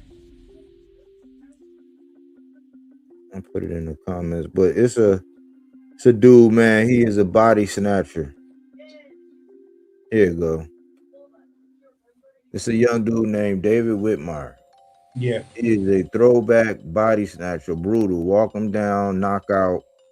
He fought on Pro Box Friday, and he also fought on that Tank Roach undercard. Look out for him, man. Like, when you talk about, you might see somebody like, damn, they look like Sean McCallum or somebody. Like, he's like one of them, like, man, the way this dude go to the body, man, he tall, he long, and he patient, man. And he just walk you the fuck down, slow and steady, and just beat your fucking guts in, man. Now, just to capitalize off of what Body's saying is, if y'all saw him on that Pro Box card, you would have noticed the throwback fighter that they kept on comparing him to because of that body attack. They kept on comparing him to terrible Terry Norris. And I was like, bruh, He landed 41% of his power shots. He just walked Buddy down, just a thorough, I'm gonna walk you down. Cutting the ring off, but walking like smooth. Walked him down, beat him the fuck up. His grandmother died that morning too, they say. Yeah. So he from out this way. He did the same thing on that Tank undercard because I think that night get overshot. There was a lot of decent. Derek Scooter Davis, he fought on there. That's another young body snatching like dude, like the young. You talking about the up and coming, bro? We are in good hands, bro. So I'm gonna be transitioning into that because a lot of these pussy clot boxers around here, I'm not gonna be I ain't gonna be selling out, man. I'm gonna be getting back to like the up and comers, man. He's one. There's a dude named Ben Johnson. I think he get hit just a tad bit much, but he is a problem too. I like Ben Johnson. But them dudes on Pro Box. Then you had El Ryu last night. El Ryu got back to his winning ways, got back in the win column. Another guy that's over there with Zuffa, along with F.A. Joppa. He over there with Zuffa. Man, like El Ryu, he got hit, but he was in there with Diego Torres or whatever. And he put on like that's sweet sign. He did the sweet signs, he took some risks, he figured it out, he was pivoting out, like rolling out, ducking up under the everything. Like he had flashes of brilliance, man. That's why I say sometimes losses are just lessons, depending on if you grow and you get back active. So salute to him, because it's a tall task to be in there with Gary Antoine Russell. But yeah, those are the updates, man. How y'all want to wrap it up? Basically just to say, it was a solid weekend of boxing. Between the media and things like that, I want to hate. I honestly want to hate on TKO so freaking bad. I just want to despise them. I want to be like, F y'all. I don't want to give them the respect, but basically from what I'm hearing, the level of fights that they had the first two outings, if I'm going to be a fan of the sport, I may have to put aside my disdain for what they did with the Muhammad Ali act to see for myself and make my own decisions whether or not I think it's good for boxing or not. So I'm going to go out here in the next card that they have. I'm going to sit there, watch it, look at the production and look at things like that, and try to give myself the opportunity to say whether or not I'm going to support it or not. More than likely, I probably will, because I'm not going to be a hypocrite and say when the Turk came out, I was 100% on people trying to sign up with the Turk to get that money and things like that. And if some guys fall short or they just don't have that machine behind them that they can have that constant exposure to be able to get the bag once they on the big stage, then I can't really get mad at that. It's just a tool that you use to get where you gotta go. It's like riding a bus or the fucking subway. You gotta get to work somehow. So that's where I kind of chalk it up. Big shout outs, and congratulations to Shakur and Keyshawn, even though I did pick against both of you guys. You guys did what you were supposed to do. You guys put those for the media. You put the statements on your names and did what you needed to do to where the media can now fully get behind you, and that's where I ended. Cool. I'll follow up. I spoke on most of the main topics, but wow, when you say solid, and shout out AC, but it was way more than solid. I think we're starting to get spoiled with what Turkey has been doing, but in general, we had three nights of boxing, days and nights. So yeah, man, I enjoyed myself. I'm excited for the future of boxing because again, it's going to take baby steps to get it where we want to be. But the things I didn't touch on, Keyshawn, arguably the best performance. I'm very surprised to hear that dudes in MSG was booing, I guess because it was so lopsided, but watching it on mute on the TV, I was excited. I thought he did his thing. And of course he closed the show. And he didn't have to. So he went for that shit that people want to say, I love when boxers have that killer instinct. Well, he demonstrated that.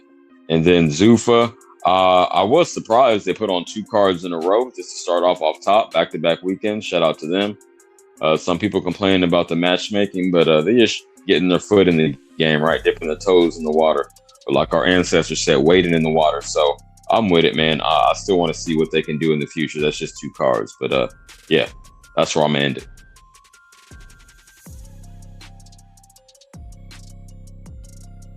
Oh. Man, Xander's food. I'm We gonna were leave fool. it at that. That remains to be seen. You're just gonna put that. That's your thesis in your essay that you wanted to write tonight. Okay. He's fool. Shout out to Shakur. Shout out to Keyshawn. Shout out to everybody else. But yeah, it's a wrap. I think maybe I don't know what Keyshawn does next. I don't know what Shakur does next.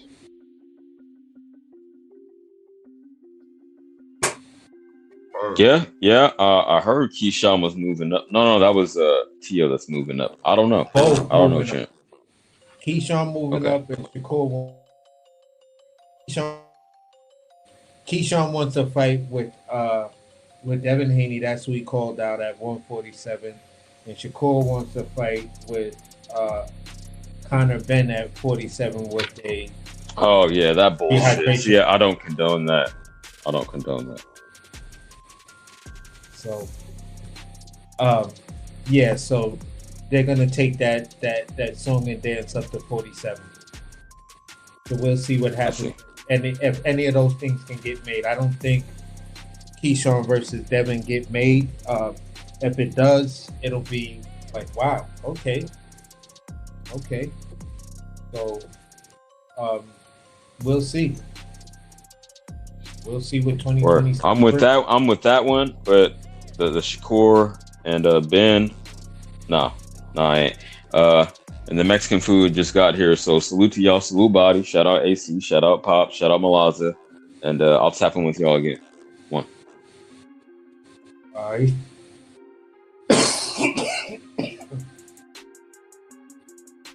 But I'll say it like this, man. A lot of good fights. We didn't even touch on all of them because the show will be forever if I go in depth. But I'm gonna get tunnel-like vision with laser-like focus, and I'm gonna start focusing on some of this new blood, trying to dig up what I could dig on from these guys who we don't see or hear nothing from, and just stay true to the game, man. I'm just gonna talk about the boxers and what I see, and salute to all the news. You know, it was a lot of them. I didn't even get to see one man. That little dude looked so explosive, man. I didn't even get to see that, but I saw a lot that we didn't speak on, and it was a big ass weekend of boxing, man, that we all can appreciate, man. We'll see as things unfold, like what's gonna, what the future hold for boxing. Since the road is my division, I am concerned about his health, because with him winning that thing and not knowing what he's gonna do, man, it's getting ready to be. There's some piranhas out there now, and I'm not gonna say who we get in place of it ain't gonna be, something that we want to see. I'm not saying that. I'm just saying that since it's starting to look like musical chairs a little bit, because remember, T.O. was the longest reigning champ up there. Gary Antoine, his first shot up there, Puerto out-edged him. Then Puerto went up against Subriel, and they gave the decision to Subriel. And then Dalton Smith came by, took it off of Subriel. Now you got Shakur unstrapping Teofimo Lopez, man. But just one thing. According to boxing scene, WBO rankings, Keyshawn is sitting at that number 1 spot. He's talking about going up. Shakur is the champion. He's talking about going up or going back down. We don't know yet. But Teofimo Lopez is sitting at that number 2 spot. I mean, yeah, I guess. I don't know. He talking about going to 47 now. I'm like, you gonna look like Cambosis at 40. I mean, I don't know, man. T.O. got to figure it out. He got to go get some rest, regroup. You know what I'm saying? And psychologically, man, they coming out doing all kind of videos about this man. Like, and he the type that read the newspaper clippings. It's apparent from some of the things that came out, man. So we got to see how they duke it out. At that's why I say, man, it's this is what I foresaw. You know, this is what I spoke But on as far as crazy thing is, of the division. You know what I'm saying? Like, yeah, but the crazy thing is, he beats everybody in this division that's left. Once Keyshawn and Shakur get up out of there, no matter who you put Tio with, if he decides to show up and he wants that belt, he got both those. You know, he may not get the lineal back, but he get that WBO strap back. we're at 47 or at 40? At 40, because Bro, it's nah, Thiago. get hit, bro. Look at this, bro. This nigga gonna get, man. You got Frank Martin, you got Tito. You know, one of them, like they gonna have to cross paths, and then, man, it's gonna get ill for him. They gonna match make him.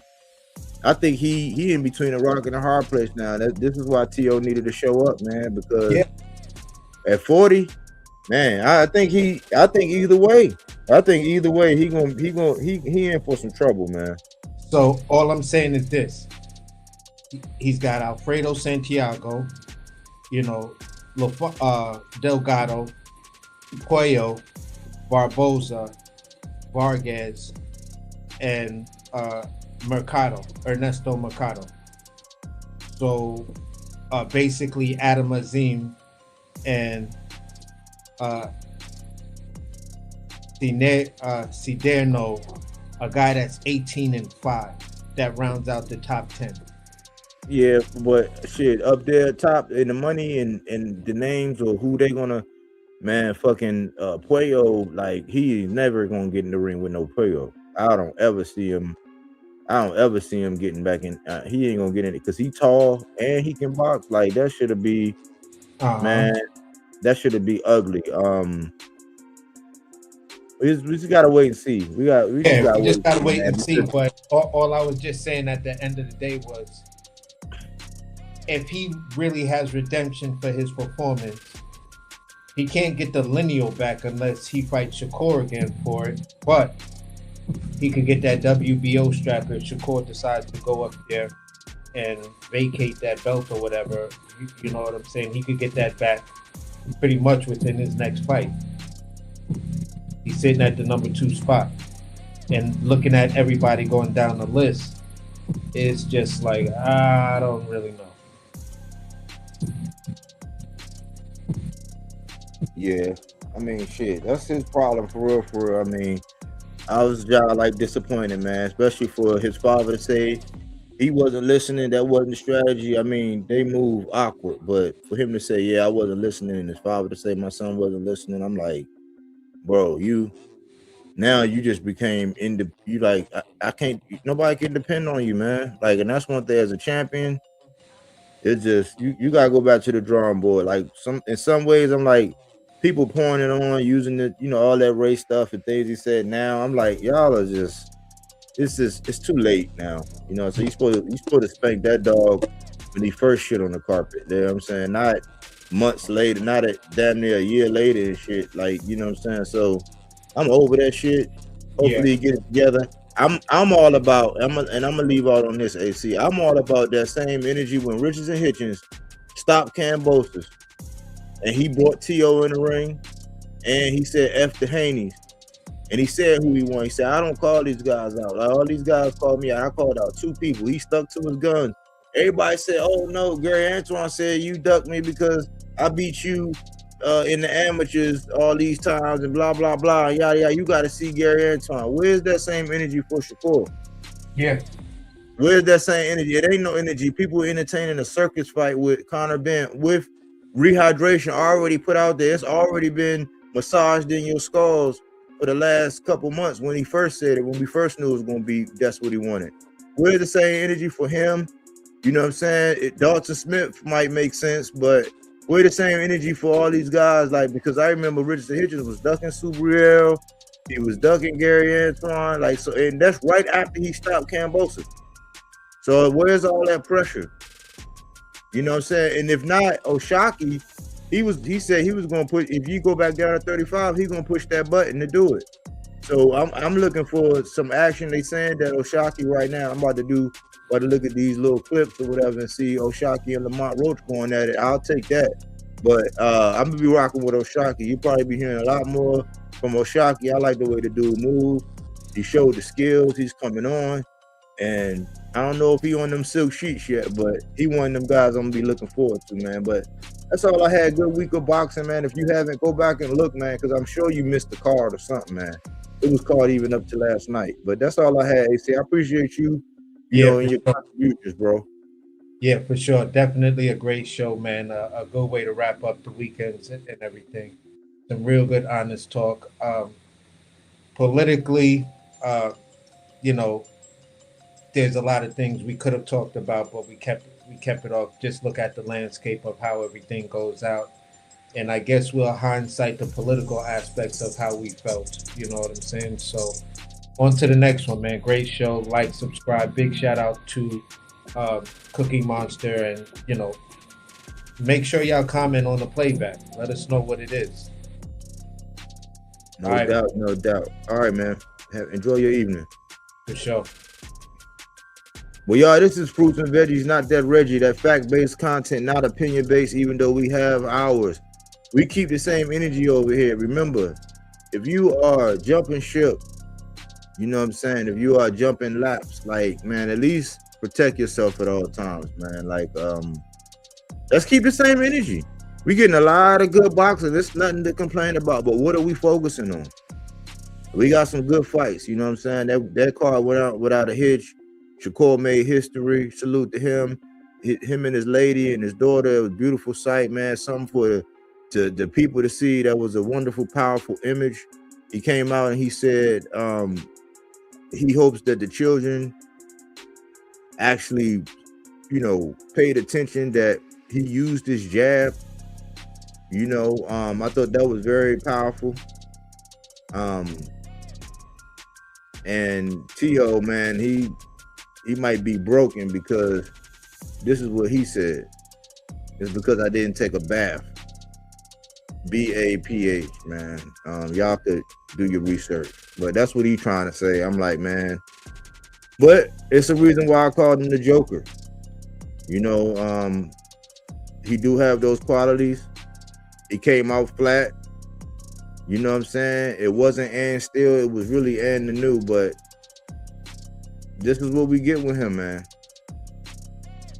Today's show was sponsored by none other than,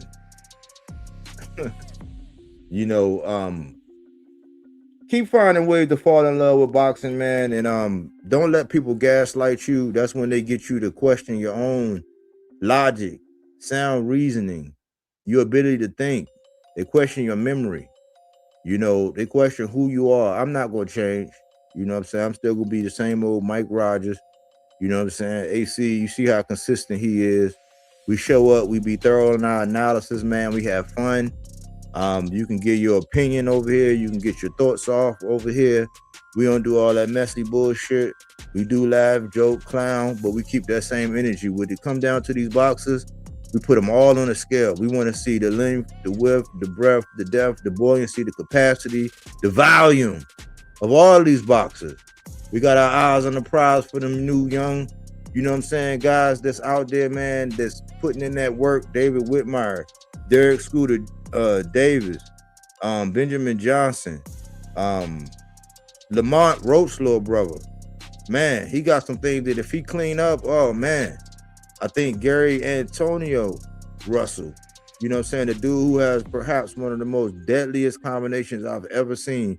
I have video of it, man. I've never seen somebody get hit with a combination and they chin spin all the way around.